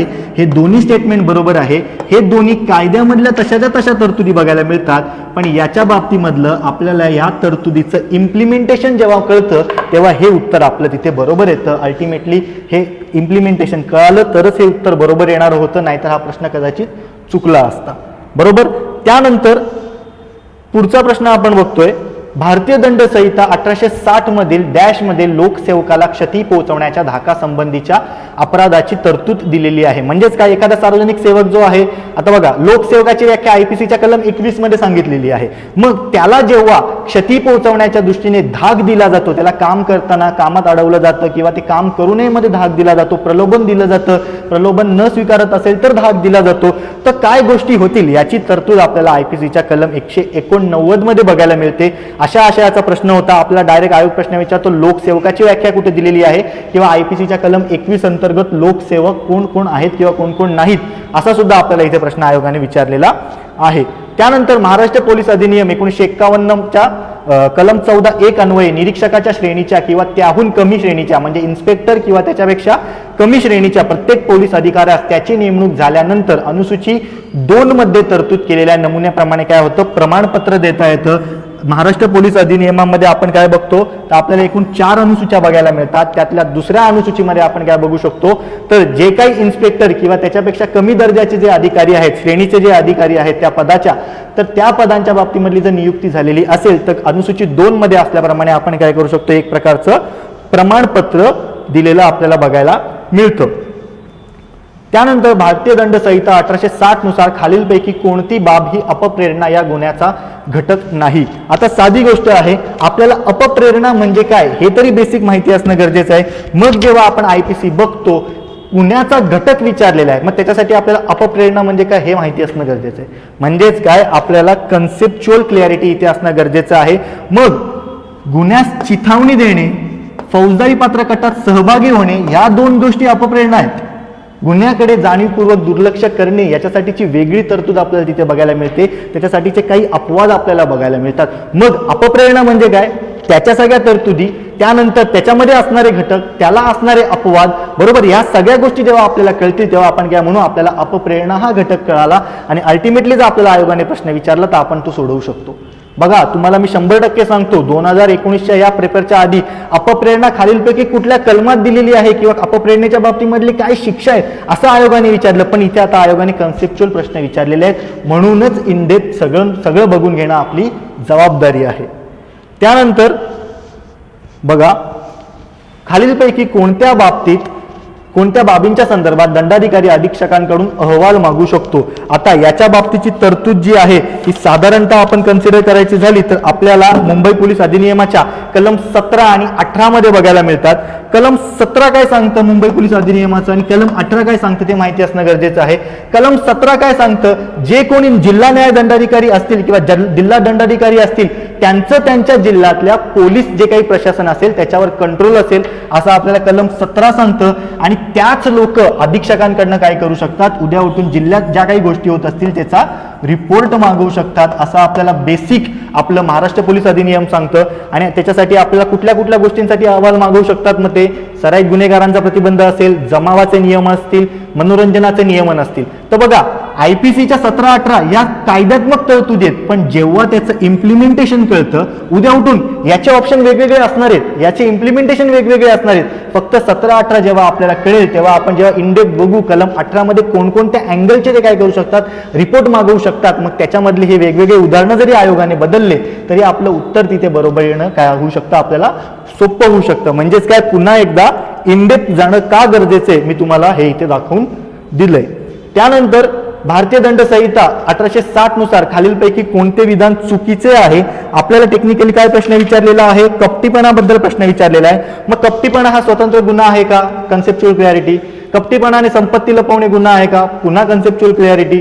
कपटीपणाने लग्न करून घेणे हा गुन्हा आहे का, पुन्हा कन्सेप्च्युअल क्लॅरिटी असणं गरजेचं आहे. आता साधी गोष्ट आहे, काही काही गुन्हे कसे असतात किंवा काही काही गुन्ह्याच्या या ज्या काही संकल्पना आहेत, फ्रॉड, कपटीपणा, बलात्ग्रहण वगैरे वगैरे XYZ जे काय असतील त्यांच्यामध्ये दोन भाग पडतात. एकामध्ये स्वतःचं महत्व असतं, म्हणजे काय तेवढी एखादी कृती जरी घडली तरी तो गुन्हा झाला असं आपण म्हणू शकतो. परंतु कपटीपणा हा नेहमी दुसऱ्या गोष्टींवर काय असतो, अवलंबून असतो, म्हणून हा स्वतंत्र गुन्हा नाही. मग स्वतंत्र गुन्हे कुठले आणि स्वतंत्र गुन्हे कुठले नाही हे जेव्हा कळतं तेव्हा आपल्याला या सगळ्या संकल्पनांचा पूर्ण अर्थ समजतो. आता इथे कपटीपणावर प्रश्न आहे, उद्या उठून काय होऊ शकतो, बलात्कारांवर प्रश्न येऊ शकतो, उद्या उठून काय येऊ शकतो, ठकवणूकवर प्रश्न येऊ शकतो, उद्या उठून काय येऊ शकतो, फ्रॉडवर प्रश्न येऊ शकतो. संकल्पना बदलत राहतील, कन्सेप्च्युअल क्लॅरिटी प्रत्येकाची आपल्याला असणं इथे गरजेचं आहे. पुढचा प्रश्न आहे बघा, भारतीय दंड संहितेचा डायरेक्ट प्रश्न आहे, स्ट्रेट फॉरवर्ड आहे, कलमांवर प्रश्न विचारलेला आहे. कायदेशीर कृती करताना अपघाताच्या बाबतीमधल्या तरतुदी कुठे आहेत, म्हणजे त्याला अपवाद कुठे आहेत. कलम 80ला. कलम 84ला अपवाद काय असेल, मनोविकल व्यक्तीची कृती. कलम 95ला अपवाद काय असेल, अल्पसा अपाय करणारी कृती. कलम 97ला अपवाद काय असेल, शरीराचा व मालमत्तेचा खाजगीरित्या बचाव करण्याचा हक्क. म्हणजेच काय, कलमांच्या तरतुदी आणि त्यांना असणारे अपवाद हे सुद्धा आपल्याला माहिती असणं कंपल्सरी गरजेचं आहे. आणि मी तुम्हाला सांगतो, काही काही ठिकाणी सोर्सेसमध्ये आपण जेव्हा बघतो तेव्हा हे अपवाद काही काही ठिकाणी नाहीच आहेत डायरेक्ट, बरोबर. मग बेअर ऍक्ट मध्ये तसंच्या तसं मेन्शन केलेलं आहे, कायद्याचा कलम, कायद्याच्या त्या कलमाच्या तरतुदी, त्या कलमाला असलेले अपवाद हे डायरेक्ट मेन्शन केलेले आहेत. म्हणून आपण त्या बेसिक आणि स्टँडर्ड सोर्सचाच काय करणार आहोत, वापर करणार आहोत. हे सांगायचं तरतूद काय, IPCच्या बाबतीमधला कन्सेप्च्युअल पण प्रश्न आला, त्यानंतर कलमात्मक जो काही प्रश्न आहे, जो स्टॅटिक प्रश्न म्हणतो आपल्याला, ज्याच्यासाठी आपल्याला ती गोष्ट माहितीच असणं गरजेचं आहे, तो एक इथे प्रश्न आलेला बघायला मिळतो. पुढचा प्रश्न कुठला आहे, पोलिसांच्या खालीलपैकी कोणत्या कृतीला तापदायक कृती म्हणतात. योग्य कारणांशिवाय एखाद्या ठिकाणी प्रवेश करणे, संपत्तीचा अनावश्यक ताबा मिळवणे, ताब्यातील व्यक्तीचा वैयक्तिक छळ करणे. जेव्हा आपण पोलिसांच्या अधिकार बघतो, पोलिसांच्या कर्तव्य बघतो, त्याच वेळेस आपण काय बघतो, पोलिसांच्या कृतींबद्दल बघतो की कुठली कृती करायला ते अलाउड आहेत, कुठली कृती करायला ते अलाउड नाही आहेत, कुठल्या कृतींना कायदेशीर गोष्ट असणं गरजेचं आहे. म्हणजेच काय, थोडंफार कुठेतरी वॉरंट वगैरे जेव्हा आपण CRPC बघू तेव्हा या गोष्टी आपण बघून घेऊ. म्हणजेच काय, या सगळ्या गोष्टी आपण इनडेप्थ बघणार आहोत. हा सदर प्रश्न विचारलेला होता, तापदायक कृती कुठल्या कुठल्या आहेत, तर वरीलपैकी सर्व कृती कशा आहेत पोलिसांच्या बाबतीमधल्या तापदायक कृती आहेत. म्हणजे एखाद्या पोलिसांनी जर ह्या ABC मधल्या कृती केल्या तर त्या काय म्हणू शकतो आपण, तापदायक कृती आहेत असं म्हणू शकतो. त्यानंतर बघा, कुठल्या तापदायक कृती आहेत, कुठे मुक्त प्रवेशाचा अधिकार आहे, बरोबर. मग याच्यामध्ये सांगायचं झालं तर याच्या तरतुदी आपल्याला कुठे बघायला मिळतात, महाराष्ट्र पोलीस अधिनियमाच्या कलम 64, कलम 65 मध्ये याच्या बाबतीमधल्या तरतुदी बघायला मिळतात. मग जेव्हा झडती घेण्याच्या उद्देशाने, गुन्ह्याच्या शोध घेण्याच्या उद्देशाने एखाद्या पोलीस अधिकाऱ्याला किंवा पोलिसांना मनोरंजनाचं ठिकाण असेल, सार्वजनिक जागा असेल, सभेचं ठिकाण असेल, या जमावाची जागा असेल, या ठिकाणी काय आहे, मुक्त प्रवेशाचा अधिकार आहे. त्यांना उद्या उठून तिथे विना वॉरंट प्रवेश करण्याचा अधिकार आहे. विना वॉरंट तिथे काय करू शकतात, ते त्यांच्या कृती करू शकतात. ज्या काही बेसिक कृती आहेत, ज्या गोष्टींना वॉरंट गरजेचं आहे, ते आपण जेव्हा CRPC समजू तेव्हा आपण समजूनच घेऊ की या गोष्टीला कंपल्सरी वॉरंट लागतं, या गोष्टीला वॉरंट नसेल तरी चालतं. मग त्या कुठल्या गोष्टी आहेत ते बघण्यापेक्षा आपल्याला इथे डायरेक्ट काय सांगतंय, प्रश्न विचारलेला आहे की कुठे ते मुक्तपणाने प्रवेश करू शकतात, तर वरीलपैकी तिन्ही ठिकाणी ते मुक्तपणाने प्रवेश करू शकतात. ह्या तरतुदी महाराष्ट्र पोलीस अधिनियमाच्या कलम 64 कलम 65 मध्ये दिलेला आहे. हा मुक्त प्रवेश कशासाठी असतो, उद्देश काय असतो त्या मुक्त प्रवेशाचा, झडती घेणे किंवा गुन्ह्याचा शोध घेणे. पुढचा प्रश्न आता हा आहे, शिक्षेचे सिद्धांत. आता बघा, हा कन्सेप्च्युअल प्रश्न आहे, मी हा अदर क्रायटेरियामध्ये टाकलेला आहे. तुम्हाला एक बेसिक जर जी गोष्ट माहिती असतील ना, आपण जेव्हा बघतो की मी आता कुठल्याही, म्हणजे ऑब्व्हियसली भारत हा एक धर्मनिरपेक्ष राष्ट्र आहे, बरोबर. मग याच्यामध्ये मी कुठल्याही गोष्टीचं सांगत नाही, परंतु इथे हिंदूंचे न्यायशास्त्र असा शब्द वापरलाय म्हणून मी सांगतो. जेव्हा आपण हिंदू धर्मातल्या काही वेगवेगळ्या गोष्टी यांचा जेव्हा अभ्यास करतो किंवा या गोष्टी आपल्याला जेव्हा कानावर पडतात, तेव्हा आपल्याला एक काय बघायला मिळतं, हिंदूंचं न्यायशास्त्र किंवा हिंदूंच्या न्यायशास्त्रामध्ये सगळ्यात जास्त उल्लेख आपल्याला प्रायश्चित्ताचा दिलेला आहे. जर मी त्यावेळेस परीक्षेला असतो तर मी 100% हे लॉजिक लावलं असतं, बीचं एक माझं उत्तर बरोबर आलं असतं. कधी कधी काय होतं परीक्षेला, तुम्ही काय विचार करतायत ना हे मॅटर नाही खरं. ऑब्व्हियसली तो त्या लेवलचा विचार होण्यासाठी तुमची कन्सेप्च्युअल क्लॅरिटी पाहिजे, तुम्हाला त्या गोष्टीचं तेवढं ज्ञान पाहिजे, या सगळ्या गोष्टी पाहिजेत. परंतु कदाचित त्यावेळेस असा आउट ऑफ द बॉक्स प्रश्न आला ना, थोडंफार आपण जे आतापर्यंत आपल्या आयुष्यामध्ये जे काही गोष्टी बघत आलोय त्या गोष्टीचं सुद्धा इम्प्लिमेंटेशन केलं तरी आपलं उत्तर बरोबर आलं असतं. कळतंय? म्हणजेच थोडक्यात काय, आपण या बॅचच्या माध्यमातून उत्तरापर्यंत कसं पोहोचायचं, एलिमिनेशन पद्धत काय किंवा कुठला एक्झॅक्ट कीवर्ड आहे ज्याच्यावर आयोगाने फोकस केलंय, हे आपण काय करणार आहोत, समजून घेणार आहोत. म्हणजे भविष्यात आपल्याला याचा काय होणार आहे, फायदा होणार आहे. बघा, पुढचा प्रश्न आहे, भारतीय दंड संहिता 1860 नुसार दस्तऐवज, मगाशी आपण काय बघितलं, मौल्यवान रोखा, हुंडाबंदी कायद्याच्या माध्यमातून. आता त्यावेळेस मी काय सांगितलं, कलम 29 दस्तऐवज, कलम 30 मौल्यवान रोखा, बरोबर. मग त्या बाबतीमधल्या तरतुदी आहेत, कोणत्याही घटकावर कोणताही मजकूर वर्णिलेला असेल की जो पुराव्यादाखल स्वीकारता येईल तर त्याला दस्तऐवज म्हणतात, बरोबर आहे. मग धनकोने काढलेल्या धनादेशाला दस्तऐवज म्हणता येणार नाही का? पहिलं स्टेटमेंट जर बरोबर असेल तर दुसरं नक्कीच चुकीचं आहे. म्हणजेच काय, नुसतं दस्तऐवज म्हणजे काय हे समजून घेताना आपण त्याचे एक्झाम्पल सुद्धा बघणार, आपलं उत्तर बरोबर येऊ शकतं. बघा, दस्तऐवज म्हणजे काय, आयोगाने डायरेक्ट प्रश्न विचारला असता, कलम कुठलं तर सगळ्यांचंच बरोबर असतं. पण आता आयोगाने त्याचं इम्प्लिमेंटेशन विचारलं तर आपलं चुकू नये याच्यासाठी आपल्याला जे काही बेसिक त्याची उदाहरणं आहेत ती सुद्धा माहिती असणं गरजेचं आहे. एखादा नकाशा व आराखडा पुराव्या दाखल स्वीकारता येत असेल तर त्याला दस्तऐवज म्हणतात. ऑब्व्हियसली या चेकला सुद्धा दस्तऐवज म्हणतात. बी स्टेटमेंट चुकीचं आहे, त्यामुळे तुमचं उत्तर काय असणं गरजेचं होतं, ए आणि सी. कलम 29 मध्ये IPCच्या याच्या बाबतीत उल्लेख झालेला आपल्याला बघायला मिळतो. पुढचं काय आहे, महाराष्ट्र पोलीस अधिनियम 1951 मधील अपराध व शिक्षांच्या अनुषंगाने जोड्या लावा. मग अपराध आणि शिक्षांच्या बाबतीमधले महाराष्ट्र पोलीस अधिनियमाच्या बाबतीमध्ये प्रकरण 7 मध्ये कलम 99 पासून कलम 152 पर्यंत तरतुदी दिलेल्या आहेत. आणि महाराष्ट्र पोलीस अधिनियमाच्या बाबतीमधल्या तरतुदी थोड्याफार आपल्याला ना किचकट वाचू शकतात. म्हणजे काय, 31 मध्ये काहीतरी सांगितलंय, त्याची शिक्षा 132 मध्ये. उदाहरणादाखल पहिल्या काही 30-40 मध्ये सांगितले किंवा 50-55 मध्ये सांगितले, त्याची शिक्षा कुठेतरी आपल्याला पुढच्या कलमांमध्ये बघायला मिळते. म्हणजेच काय, हा जो प्रॉपर अप्रोच आहे तो सुद्धा माहिती असणं गरजेचं आहे. कारण मी काही ठिकाणी काय बघितलेलं आहे, कुठल्या तरी एका सोर्समध्ये होतं, त्याने फक्त कलम 33 सांगितलं. ऑब्व्हियसली ते सांगणं त्याचं म्हणजे त्याने ते योग्यच केलं, मी नाही म्हणत नाही. परंतु त्याची शिक्षा जेव्हा तो सांगतोय तेव्हा तो काय म्हणतोय, कलम 33 मधल्या गुन्ह्याची शिक्षा. आपण तसं नाही करणार, आपण नोट्समध्ये सांगणार कलम 33 मध्ये ही या गुन्ह्या बाबतीमध्ये तरतूद केलेली आहे, त्याच वेळेस सांगणार या कलमाच्या माध्यमातून याची काय आहे इथे शिक्षा आहे. कारण याच्या बाबतीमध्ये आयोग आपल्याला डायरेक्ट प्रश्न विचारतो. बघा, 108 काय आहे तर सार्वजनिक ठिकाणी सार्वजनिक विहिरीमधील पाणी दूषित करणे. 110च्या बाबतीमधली तरतूद काय आहे, लोकांसमोर असभ्य वर्तन केल्यास तर काय शिक्षा होईल. 122 मध्ये काय आहे, सूर्यास्त व सूर्योदय यांच्या दरम्यान संशयास्पद स्थितीत सापडल्याच्या बाबतीमधल्या तरतुदी आहेत. कलम 123 काय आहे, प्राधिकारा वाचून शस्त्र बाळगणे. कलमामध्ये आपल्याला काय शब्द बघायला मिळतो, अधिकार नसल्यास आयोगाने काय केला, त्याचा आशय काढून घेतला आणि प्राधिकारा वाचून हा एक नवीन कायद्यात्मक म्हणजे त्याच्याशी रिलेटेड असलेला पण थोडाफार वेगळा शब्द टाकला, त्याच्यामुळे सुद्धा प्रॉब्लेम होऊ शकतो. मग या सगळ्या गोष्टी जे काही बोली भाषेतले शब्द आहेत किंवा एक आयोग क्रिटिकल करून विचारू शकतं ते सुद्धा आपण काय करणार आहोत, वेळोवेळी बघून घेणार आहोत. म्हणजेच काय, पुन्हा महाराष्ट्र पोलीस अधिनियमाच्या त्या कलमांवर प्रश्न आलेला आहे स्ट्रेट फॉरवर्ड. त्यानंतर पुढचा प्रश्न आहे बघा, आता इकडनं CRPC चालू होतोय. फौजदारी प्रक्रिया संहिता 1973च्या कलम 41 अन्वये पोलिसांना वॉरंट शिवाय गुन्हेगारास केव्हा अटक करता येते? तर याच्या बाबतीमध्ये सांगायचं झालं तर पोलिसांना म्हणजे कोणाला? पोलीस स्टेशनच्या अंमलदारालाच फक्त हा अधिकार असतो. हा सुद्धा एक प्रश्न विचारू शकतं की कलम 41च्या अन्वये पोलिसांशिवाय किंवा खालीलपैकी कोणत्या पोलिसाला वॉरंट शिवाय गुन्हेगारास अटक करता येते? बरोबर. केव्हा करता येते? जेव्हा दखलपात्र गुन्हा असतो तेव्हा. कोण करतं? पोलीस स्टेशनचा अंमलदार. एवढं आपल्याला जेव्हा कळतं तेव्हा आपण म्हणू शकतो आपल्याला बेसिक 41 कळालं. परंतु 41 मधल्या ज्या काही इनडेप्थ तरतुदी आहेत ते जेव्हा आपण CRPC बघू 41 कलम तेव्हा आपण ते इनडेप्थ बघून घेणार आहोत. त्यानंतर हा सुद्धा एक लॉजिकल प्रश्न होता. साधी गोष्ट आहे. याच्यामध्ये सांगायचं तर काय सांगू शकतो आपण? अटकपूर्व जामीन केव्हाच घेतो किंवा केव्हा एखादा माणूस अपील करतो? जेव्हा त्याला अटकेची शक्यता वाटते तेव्हा. बरोबर. त्यानंतर दखलपात्र गुन्हा म्हणजे काय? तुम्हाला वॉरंट शिवाय अटक केलं जातं. जामीनपात्र व अजामीनपात्र या गुन्ह्यांची विभागणी कुठे केलेली आहे? CRPCच्या अनुसूची 1 मध्ये. समरी खटला समजा त्यावेळेस तुम्हाला नवीन शब्द असेल, तुमचं उत्तर तर सुटलं. कळतंय? म्हणजेच काय, उत्तरापर्यंत आपल्याला पोहोचायचंय. एक तरी बीट आयोग नवीन टाकणारच, नो डाऊट. कारण तुमच्या आमच्यापेक्षा नक्कीच आयोगाला त्या पेपर सेटरला जास्त कळतं म्हणून आज तो त्या पदावर आहे. परंतु आपल्याला उत्तरापर्यंत पोहोचण्यासाठी या अशा ज्या काही छोट्या छोट्या गोष्टी आहेत त्या गोष्टी माहिती असणं गरजेचं आहे. आपले प्रयत्न, आपले प्रॅक्टिस, आपले रिव्हिजन एवढं स्ट्रॉंग पाहिजे की त्या 1 तासामध्ये विदाऊट एनी डाऊट आपण काय करू? त्या उत्तरापर्यंत पोहोचू. आपलं डोकं जे आहे ते लक्षात ठेवा खूप जास्त चालतं परीक्षांच्या दृष्टीमध्ये, परीक्षेच्या त्या वेळेमध्ये. मग त्या वेळेमध्ये आपण त्याचा चांगला वापर करून जास्तीत जास्त मार्क मिळवण्यासाठी त्याचा वापर केला पाहिजे. त्यानंतर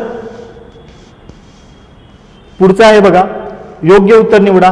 फौजदारी प्रक्रिया संहितेनुसार एकदा काढलेले वॉरंट खालीलपैकी किती कालावधीसाठी अंमलात येते? अंमलात असते. CRPCच्या कलम 70 मध्ये ह्याच्या बाबतीमधली तरतूद आहे. मग ते जे वॉरंट आहे ज्या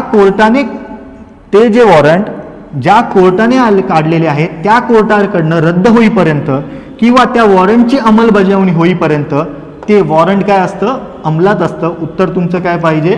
C आणि D. कळतंय? हे तुम्हाला तिथे काय केलेले असतात? फसवायला तरतुदी दिलेल्या असतात. कारण कुठली तरी CRPCची तरतूद किंवा कुठल्या तरी कायद्याची तरतूद ही 1 वर्षासाठी आहे, कुठली तरी 5 वर्षासाठी आहे. परंतु अशा ज्या काही बेसिक तरतुदी आहेत त्याची आपल्याला इनडेप्थ माहिती पाहिजे. मग आपण जेव्हा कलम 70 बघू CRPCचं त्यावेळेस त्या गोष्टी एक्झॅक्ट बघून घेणार आहोत. त्यानंतर फौजदारी प्रक्रिया संहिता 1973च्या कलम 125 अन्वये कोणाला निर्वाह भत्ता मिळू शकतो? साधी गोष्ट आहे. निर्वाह भत्त्याच्या बाबतीमधली तरतूद आहे. मग जेव्हा एखादी व्यक्ती स्वतःचा निर्वाह करण्यास असमर्थ असेल आणि जर ती पत्नी असेल तर व्यक्तीचे स्वतःचा निर्वाह करण्यास असमर्थ असणारे आई वडील असतील तर व्यक्तीचे स्वतःचा निर्वाह करण्यास असमर्थ असणारे अनौरस अज्ञान बालक असेल तर आणि जर ते बालक ज्ञान असेल परंतु ते मानसिक विकल असेल किंवा ते आपण कन्सिडर करू दिव्यांग असेल तर अशा वेळेस सुद्धा निर्वाह भत्ता देणं काय असतं? गरजेचं असतं. अशा वरीलपैकी सर्व व्यक्तींना निर्वाह भत्ता मिळू शकतो अशी तरतूद आपल्याला CRPCच्या कलम 125 मध्ये केलेली बघायला मिळते. मग त्याला अपवाद कुठले आहेत? कुठल्या तरतुदींच्या बाबतीमधले निर्वाह भत्ता मिळू शकतो? निर्वाह भत्ता देतो कोण, तो किती देतं हे आपण सगळं 125 मध्ये बघू. बरोबर. पण हे बेसिक या उत्तरासाठीच हे गरजेचं असणारं इन्फॉर्मेशन होती. त्यानंतर एव्हिडन्स ऍक्ट आहे बघा. त्याच्यावर पहिला प्रश्न होता एव्हिडन्स ऍक्टचा या कायद्यावर, या पेपरमधला. भारतीय साक्षी पुरावा कायद्याच्या कोणत्या कलमान्वये गुन्ह्यातील बळीचे चारित्र्य अथवा त्याचा लैंगिक पूर्वानुभव याचा गुन्हा सिद्ध करताना संबंध नसतो? आता ही बेसिक तरतूद आहे. थोडाफार आपण म्हणू शकतो एव्हिडन्स ऍक्ट कसा आहे, थोडाफार त्यातल्या त्यात किचकट आहे. म्हणजे जर चारही कायद्यांच्या बाबतीमध्ये बोलायचं झालं तर सगळ्यात सोपा कायदा महाराष्ट्र पोलीस अधिनियम, त्यानंतर IPC, त्यानंतर CRPC आणि त्यातल्या त्यात थोडाफार कठीण कुठला आहे तर तो एव्हिडन्स ऍक्ट आहे. पण तो सुद्धा मी तुम्हाला 100% देतो, कॅज्युअल करून तुम्हाला मी तिथे शिकवणार आहे. मग त्याच्यामधल्या कलम 53A मध्ये तरतूद आहे. बरोबर. मग ही तरतूद का झाली, कधी झाली, कधी ऍड झाली हे सुद्धा आपण बघून घेणार. म्हणजे काय, वेळोवेळच्या ज्या काही अपडेट झालेल्या आहेत किंवा कुठले न्यायनिवाडे आहेत ते सुद्धा आपण इथे बघून घेणार आहोत. कलम 53A मध्ये ही तरतूद आपल्याला बघायला मिळते. त्यानंतर पुढचा प्रश्न आहे, पुढील विधानांचा भारतीय साक्षी पुरावा कायद्यासंदर्भात विचार करा. एखाद्या व्यक्तीची सही अथवा हस्ताक्षर तज्ञाकडे न पाठवता देखील कोर्टात साबित करता येऊ शकतील. तुम्ही इथे काही काही लोकांना वाटतं हे साबित आहे, ते चुकून शाबित झाले, असं अजिबात नाहीये. शाबित हा एक्झॅक्ट वर्ड आहे. मग कुठल्या गोष्टी शाबित करू शकतो, कुठल्या गोष्टी शाबित करू शकत नाही, कुठलं गृहीतक मान्य म्हणजे त्याला अप्रूव्ह केलं जातं, कुठल्या गृहीतकाला डिसअप्रूव्ह केलं जातं, कुठल्या गृहीतकाला नॉट प्रूव्ड केलं जातं, या सुद्धा ज्या काही बेसिक संकल्पना आहेत एव्हिडन्स ऍक्टच्या, त्या सुद्धा आपण जेव्हा इनडेप्थ बघून घेऊ तेव्हाच या प्रश्नाचं आपल्याला उत्तर सुटणार आहे. पण जेव्हा आपण प्रॉपरली या प्रश्नासंदर्भात बेसिक ओरिएंटेशन बघतो तेव्हा आपण काय बघतो, एखाद्या व्यक्तीची सही अथवा हस्ताक्षर तज्ञाकडे न पाठवता देखील कोर्टात साबित करता येऊ शकते का, तर येऊ शकते. मृत्यूपूर्व जबाबाचा ठराविक नमुना असतो, तो त्या नमुन्यातच घ्यावा लागतो असं अजिबात नाहीये. मृत्यूपूर्व जबाब याच्या बाबतीमध्ये एव्हिडन्सच्या कायद्यामध्ये महत्त्वपूर्ण तरतुदी आहेत. मग त्या वेगवेगळ्या कलमांमध्ये दिलेल्या आहेत. या सर्व कलमांचं आपण एकत्रीकरण करून मृत्यूपूर्व जबाब म्हणजे काय, तो कसा घेतला जातो, तो कोणामार्फत घेतला जातो, त्याच्यासाठीच्या काही बेसिक काही नियम असतील का, तर ते सुद्धा बघून घेणार. परंतु कुठल्या गोष्टी साबित करता येतात न येतात त्याच्यासाठीचा हा प्रश्न होता. तर मृत्यूपूर्व जबाबाचा ठराविक नमुना नसतो, तो कुठल्याही नमुन्यात घेतला तरी तो ग्राह्य धरावा लागतो. त्यामुळे बी स्टेटमेंट चुकीचं होतं. आपलं उत्तर असणं पाहिजे ए बरोबर असून बी चूक आहे. पुढचा प्रश्न होता बघा, फौजदारी प्रक्रिया संहिता 1973च्या तरतुदी जम्मू काश्मीर राज्य सोडून संपूर्ण भारतात लागू होतात. भारतीय पुरावा कायद्याच्या तरतुदी 1872च्या तरतुदी जम्मू काश्मीर राज्यासह संपूर्ण भारतात लागू होतात. दोन कायद्यांचं काय केलेलं आहे, पुन्हा तुलनात्मक प्रश्न विचारलेला आहे. ए बरोबर आहे, बी चूक आहे. म्हणजेच काय, जम्मू काश्मीरला ते सुद्धा लागू होत नव्हतं तेव्हा, जेव्हा जम्मू काश्मीरला एक विशेष राज्याचा दर्जा आपण दिलेला होता. आता नक्कीच त्यांना आपण काय केलेलं आहे, केंद्रशासित प्रदेश म्हणून ठेवलेलं आहे. मग त्याच्यासाठीच्या ज्या काही वेगवेगळ्या तरतुदी आहेत, त्या आपल्या ज्या काही बदललेल्या गोष्टी आहेत ते सुद्धा माहिती असणं गरजेचं आहे. मग फौजदारी प्रक्रिया संहिता फक्त जम्मू काश्मीरलाच लागत नाही का, तर नाही. नागालँडच्या काही प्रदेश असेल किंवा जे काही शेड्युल्ड एरियाज असतात, मग ते शिलाँगमधला, आसामच्या शिलाँगमधला जे काही प्रदेश असेल वगैरे वगैरे, या सगळ्या जे काही अपवाद आहेत ते सुद्धा आपल्याला इथे कंपल्सरी माहिती असणं गरजेचं आहे. म्हणजेच थोडक्यात काय, या दोन्ही कायद्यांच्या व्याप्तीबद्दल आपल्याला प्रश्न विचारलाय. बघा, SC ST अत्याचारास प्रतिबंध कायदा कधी लागू झाला, कधी अंमलात आला, हा सुद्धा व्याप्तीचा प्रश्न आहे. हा सुद्धा बेसिक व्याप्तीचा प्रश्न आहे. थोडाफार हिस्टॉरिकल बॅकग्राऊंड आहे आणि प्रत्येक कायद्याचं पहिलं कलम हा त्या कायद्याचा प्रारंभ आणि व्याप्तीबद्दलच चर्चा करतं. मग हे सुद्धा आपल्याला या बाबतीमध्ये माहिती असणं गरजेचं आहे. उत्तर काय होतं तुमचं, ए बरोबर आहे आणि बी चुकीचं आहे. त्यानंतर पुढचा प्रश्न होता, फौजदारी प्रक्रिया संहितेच्या कोणत्या कलमासाठी जिल्हा दंडाधिकारी त्याच्या अधिकार क्षेत्राच्या स्थानिक सीमांच्या आत कोणत्याही मिरवणुकीत शस्त्रे बाळगण्यास प्रतिबंध करू शकतो. आपण बघितलंय तर मागच्या काही दिवसांपासून 144 असेल, 141 असेल, संचारबंदी असेल, असे वेगवेगळे नियम असतील, ते आपल्याला शासन, पोलीस प्रशासन, जिल्हाधिकारी, जिल्हा दंडाधिकारी किंवा विभागीय आयुक्त किंवा सरकार स्वतःच घालून देते. मग यांच्या बाबतीमधले जे काही आपल्याला काय केलेले आहेत, कुठल्या कुठल्या वेगवेगळ्या गोष्टींना प्रतिबंध केलेले आहेत, त्याच्या तरतुदी यांच्यावर आता हाय टॉपिक आहेत, हॉट टॉपिक आहेत, प्रश्न विचारू शकतो, त्या सुद्धा आपल्याला इथे माहिती असणं गरजेचं आहे. तुमचं या प्रश्नाचं उत्तर होतं कलम 144A. मग 144 जेव्हा आपण बघू तर त्याच्यासाठी 144A सुद्धा बघून घेणार आहोत. मग त्या तरतुदी कधी ऍड झाल्या त्या सुद्धा आपल्याला माहिती असणं गरजेचं आहे. कारण आपल्याला आयोगाने असाच एक प्रश्न विचारलेला होता, कदाचित याच पेपरमधला शेवटचा प्रश्न आहे की CRPC मध्ये ज्या काही बदल झाले रिसेंटली ते कुठल्या समितीच्या शिफारसीने झालेले होते. म्हणजेच काय, असे जे बदल झाले असतील तर ते बदल कधी झाले, कुठले कुठले बदल झाले, कुठल्या समितीने बदल केलेले होते किंवा कुठल्या समितीने शिफारस केलेली होती, या सुद्धा ज्या गोष्टी आहेत त्या आपण इथे बघून घेणार आहोत. त्यानंतर पुढचा प्रश्न होता, भारतीय साक्षी पुरावा कायद्याअंतर्गत पुढीलपैकी कोणता कबुली जबाब कोर्टात अग्राह्य असतो. आता तुम्हाला हे कळण्याआधी कबुली म्हणजे काय आणि कबुली जबाब म्हणजे काय हे माहिती असणं गरजेचं आहे. कबुली कुठे होते, तुमच्या बेसिक आपण म्हणू शकतो दिवाणी किंवा फौजदारी न्यायालयात होते. कबुली जबाब कुठे होतो, फक्त फौजदारी न्यायालयात होतो. कबुली कोण देऊ शकतं, दोन्ही पक्ष देऊ शकतात.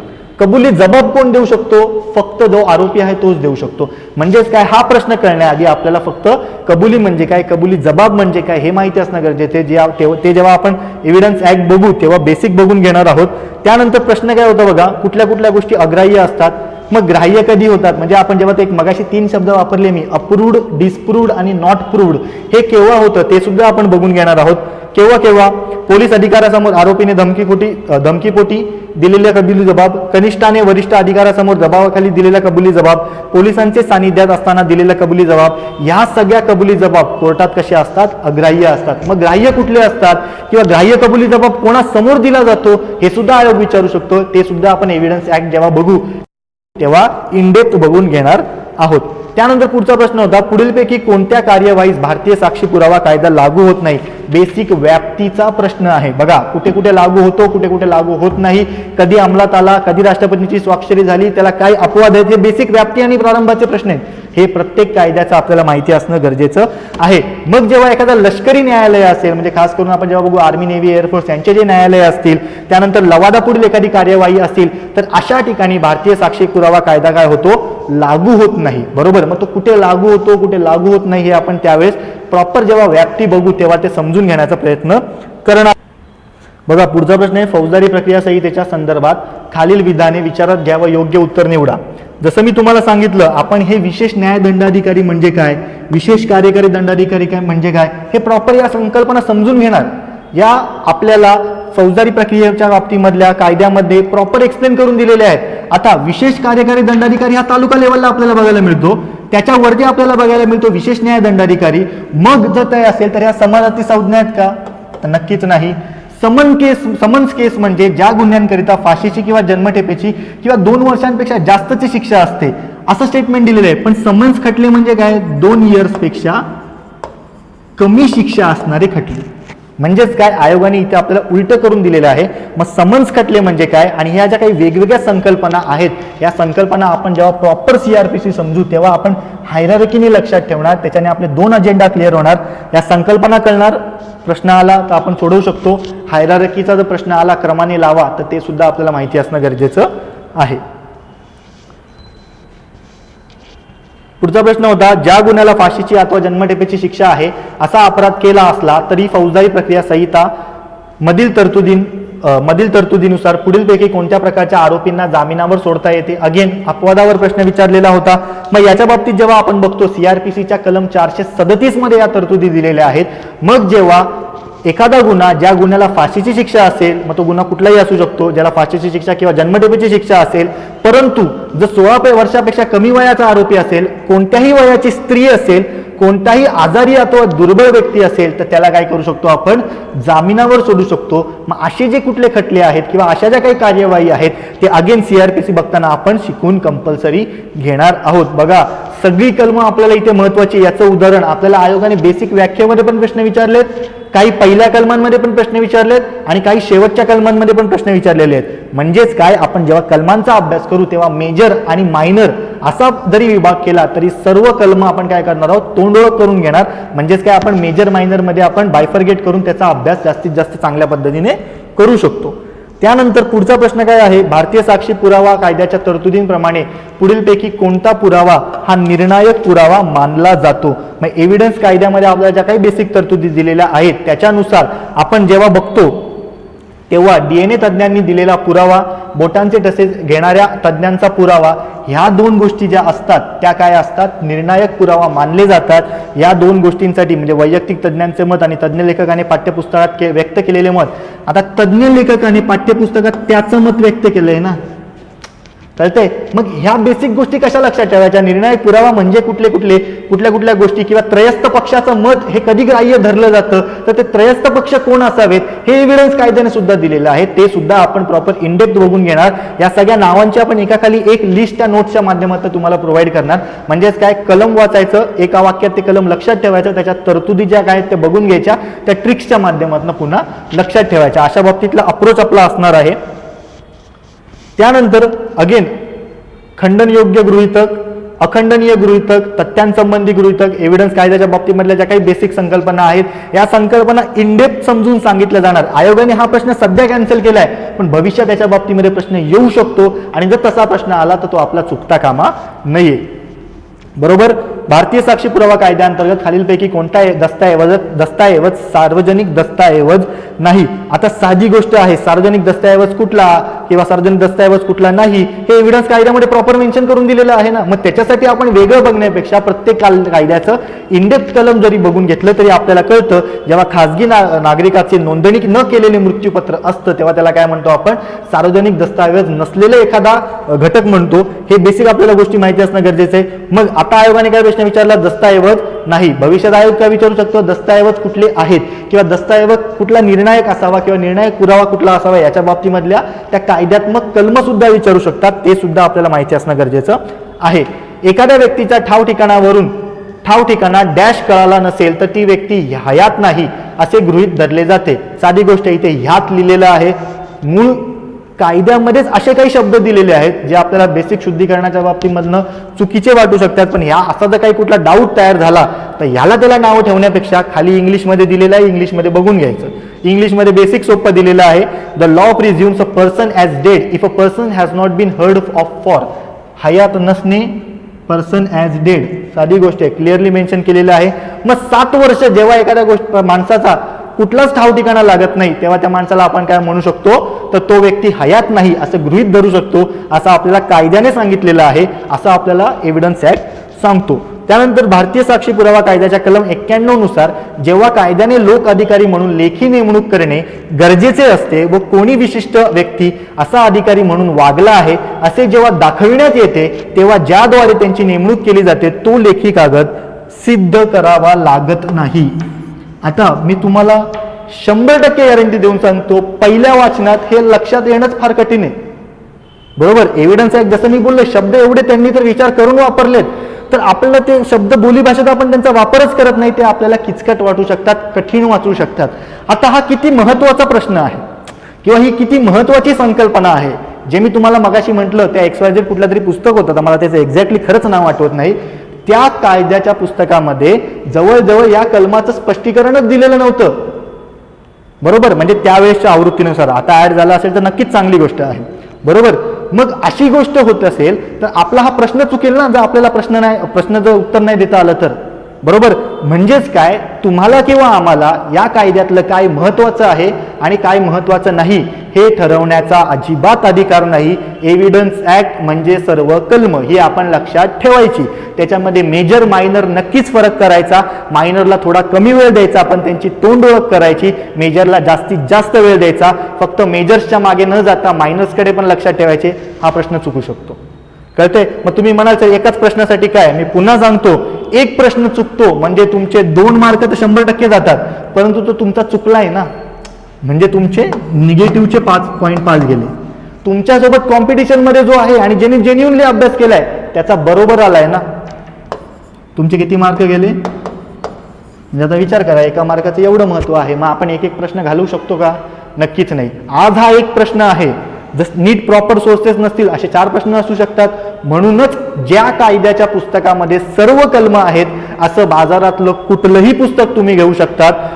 मी काय कोणतं पुस्तक घ्या किंवा नका घेऊ असं अजिबात सांगणार नाही. आणि अल्टिमेटली तसं जरी नसेल तरी राज्य शासनाने जे काही आपल्याला कायदे अवेलेबल करून दिलेले आहेत केंद्राचे मराठीमध्ये, ते आपल्याला माहिती जरी असतील तरी ते आपल्याजवळ त्याच्या प्रिंटआउट जरी असतील तरी ती मोर दॅन गुड किंवा मोर दॅन इनफ गोष्ट होईल. त्याच्या सुद्धा ज्या काही आपल्याला PDFs असतील लेटेस्टच्या, ते आपण बॅचच्या माध्यमातून, नोट्सच्या माध्यमातून पहिल्यांदाच क्लिअर करून देऊ, म्हणजे तुमच्याकडे पूर्ण throughout the batch sources proper असतील. त्यानंतर पुढील विधानांचा फौजदारी प्रक्रिया संहिता 1973च्या संदर्भात विचार करा. बघा काय आहे, वॉरंटसाठी जामीन देता येतो. पकड वॉरंटची अंमलबजावणी भारतात किंवा भारताबाहेर कुठेही होते. खालीलपैकी कुठले गुन्हे दखलपात्र आहेत, अदखलपात्र आहेत, जामीनपात्र आहेत, अजामीनपात्र आहेत, यांमधला फरक काय, या संकल्पना कोण सांगतं, जामीन कोण देतं, अटकपूर्व जामीन कोण देतं, ह्या सगळ्या गोष्टी संकल्पनात्मक आहेत, त्या आपण कंपल्सरी CRPC शिकताना बघून घेणार. व्याप्ती कुठे आहे, पकड वॉरंट भारतात अंमलला जातो का, भारताबाहेर अंमलला जातो का, या सगळ्या गोष्टी सुद्धा आपण त्यावेळेस कंपल्सरी बघून घेणार आहोत. मग तेव्हा तुम्हाला कळेल A विधान बरोबर का आहे आणि B विधान चुकीचं का आहे. मी इथे हे फक्त ओरिएंटेशनचं काय करतोय, एक प्रकारचं विश्लेषण घेतोय. जेव्हा आपण हे अटकपूर्व जामीन किंवा जामिनाचे किंवा वॉरंटचे खटले CRPC मध्ये बघू तेव्हा मी 100% तुम्हाला सांगेल 2019ला याच्यावर अशा स्टेटमेंटमध्ये प्रश्न आलेला होता. म्हणजेच काय, तुमची इनडेप्थ कन्सेप्च्युअल क्लॅरिटी होईल आणि भविष्यात जर असा प्रश्न आला तर तुमचा तो प्रश्न तिथे बरोबर येऊ शकतो. बघा पुढचा प्रश्न आहे, जेव्हा देण्यात येणारा पुरावा हा राज्याच्या कामकाजाच्या अप्रकाशित नोंदीशी संबंधित असेल तेव्हा असा पुरावा देण्यासाठी भारतीय पुरावा कायद्याच्या कलम 123 नुसार कोणाच्या परवानगीची गरज असते? आता साधी गोष्ट आहे, प्रत्येक एवढे सरकारकडे विभाग आहेत, बरोबर? प्रत्येक विभागाचा, मग तो प्रकाशित असेल किंवा अप्रकाशित असेल, कोणाकडे असतो तो? एखादी सर्टन गोष्ट तर त्या संबंधित विभागाकडे असते. मग त्या संबंधित विभागाला जर तो द्यायचा असेल तर कोणाची परवानगी लागणार आहे? संबंधित विभागाच्या विभाग प्रमुखाची परवानगी लागणार आहे. अशी बेसिक तरतूद आपल्याला प्रश्न विचारलेला होता आणि त्या एव्हिडन्स ऍक्टच्या कलम 123 मध्ये असलेला आपल्याला बघायला मिळतंय. त्यानंतर पुढचा आणि शेवटचा प्रश्न होता बघा, सीआरपीसीचा प्रश्न आहे टेक्निकली, परंतु हा जसा प्रश्न तुम्हाला मी मगाशी बोललो, सीआरपीसी मध्ये अपडेट झालंय, नक्कीच झालंय, पण त्या कुठल्या समितीच्या शिफारसीने झालंय त्याच्या बाबतीतला हा प्रश्न होता. डॅश यांच्या अध्यक्षतेखालील समितीच्या शिफारसींवरून 2013 मध्ये फौजदारी प्रक्रिया संहितेत सुधारणा करण्यात आली. मग ती समिती कुठली असा प्रश्न आहे, तर न्यायमूर्ती JS वर्मा यांच्या अध्यक्षतेखालील ती समिती होती, बरोबर? आता रिसेंटली पॉक्सो कायद्यामध्ये बदल झालेले आहेत, बरोबर? किंवा रिसेंटली आपल्याकडे IPC मध्ये काही थोडेफार बदल झालेले आहेत. मग त्याच्यासाठी कुठली समिती होती का, त्या समितीने काय शिफारसी केल्या, हे सुद्धा करंट आपल्याला माहिती असणं इथे कंपल्सरी गरजेचं आहे. तर बघा मित्रांनो, आता आपण जे विश्लेषण बघितलं त्याला मी इनडेप्थ विश्लेषण अजिबात म्हणणार नाही, मी त्याला काय म्हणेन, एक आपण फास्ट ट्रॅक विश्लेषण केलं. त्याच्यामधनं आपल्याला फक्त एवढं जरी कळालं ना की कसे प्रश्न येतात, तरी आपला बॅचच्या सुरुवातीचा आपला 30% जो प्रवास असेल तो तिथल्या तिथे काय होईल, परिपूर्ण झाला असं पण म्हणू शकतो. मग आपण कसे प्रश्न येतात बघितले, तर माझ्या दृष्टीने मी त्या प्रश्नांचे 3 प्रकार पाडेन. कुठले कुठले, तर बघा, एखादा प्रश्न जर आपल्याला आयोगाने विचारला तो 3 पद्धतीमध्ये येतो. एक कुठला, ज्याच्यामध्ये फक्त कायद्यात्मक तरतुदी विचारल्या, म्हणजेच काय, XYZ तरतूद कुठल्या कलमामध्ये दिलेली आहे किंवा या कलमामध्ये कुठली तरतूद दिलेली आहे, या XYZ गोष्टी. दुसऱ्या कुठल्या आहेत, त्या कायद्यात्मक तरतुदीचं इनडेप्थ विश्लेषण, म्हणजेच काय, कलमाचा अभ्यास, याच्यावर आयोगाने प्रश्न विचारलाय. म्हणजेच काय, या कलमामध्ये ही तरतूद आहे, मग ही तरतूद कोणाला अपवाद आहे, बरोबर? किंवा या कायद्याच्या या कलमामध्ये खालीलपैकी कुठली तरतूद नाही किंवा खालीलपैकी कुठल्या तरतुदी आहेत किंवा त्या तरतुदी पासून मिळालेले अधिकार खालीलपैकी कुठल्या अधिकाऱ्याला आहेत, बरोबर? असे प्रश्न आपल्याला दुसऱ्या टप्प्यामध्ये बघायला मिळतात. आणि तिसरा टप्पा जो आहे तो आपल्याला इम्प्लिमेंटेशनचा बघायला मिळतो, ज्याच्यामध्ये आपण काय म्हणू, करंटच्या बिट्स येतात, वेगवेगळ्या अमेंडमेंट्स येतात, वेगवेगळ्या कमिटीज असतील तर त्या कमिटीजवर प्रश्न येतो.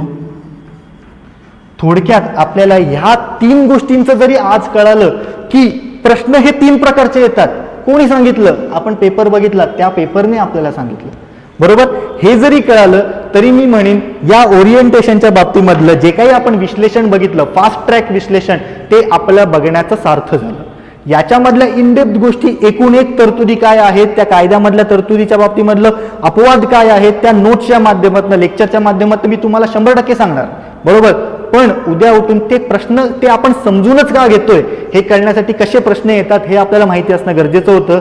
आपण ऑब्व्हियसली या 2019च्या पेपरच्या माध्यमातून बघितलं, आयोगाचा पेपर होता एक्झॅक्टली, मग त्या माध्यमातून आपण बघितलं की खालीलपैकी कुठल्या प्रकारे प्रश्न येतात आणि आपल्याला एवढंच कळालं की हे 3 प्रश्न येतात. मग कुठलाही कायदा असो, आपण या 3 टप्प्यांमधनं त्याचा अभ्यास करणार, बरोबर? एवढं तुम्हाला जरी कळालं आजच्या लेक्चरमधनं तरी मी खूप चांगली गोष्ट समजेन ती आपले जे काही 1-1.5 तास असेल ते सार्थकी गेले असं समजेन मी. बघा, आता आपण कुठलाही वेळ न घालवता पुढच्या लेक्चरपासून काय करणार आहेत, आपले जे काही एक घटक आहेत ते घटक समजून घेणार, त्या घटकाच्या शिकवण्याला डायरेक्ट सुरुवात करणार. पुढच्या लेक्चरपासून आपण IPCला सुरुवात करणार आहोत, मग त्यातलं प्रत्येकाला आपण बघून घेणार आणि हे जे 3 प्रकारचे प्रश्न आहेत, हे 3 प्रकारचे प्रश्न टॅकल करण्या इतपत जेवढी इन्फॉर्मेशन आपल्याला गरजेची आहे ती सर्व इन्फॉर्मेशन आपण घेणार आणि अल्टिमेटली रिझल्ट ओरिएंटेड आपण आपली काय करणार आहोत, बॅच पुढे कंटिन्यू करणार आहोत. एवढं बोलून मी थांबतो. धन्यवाद.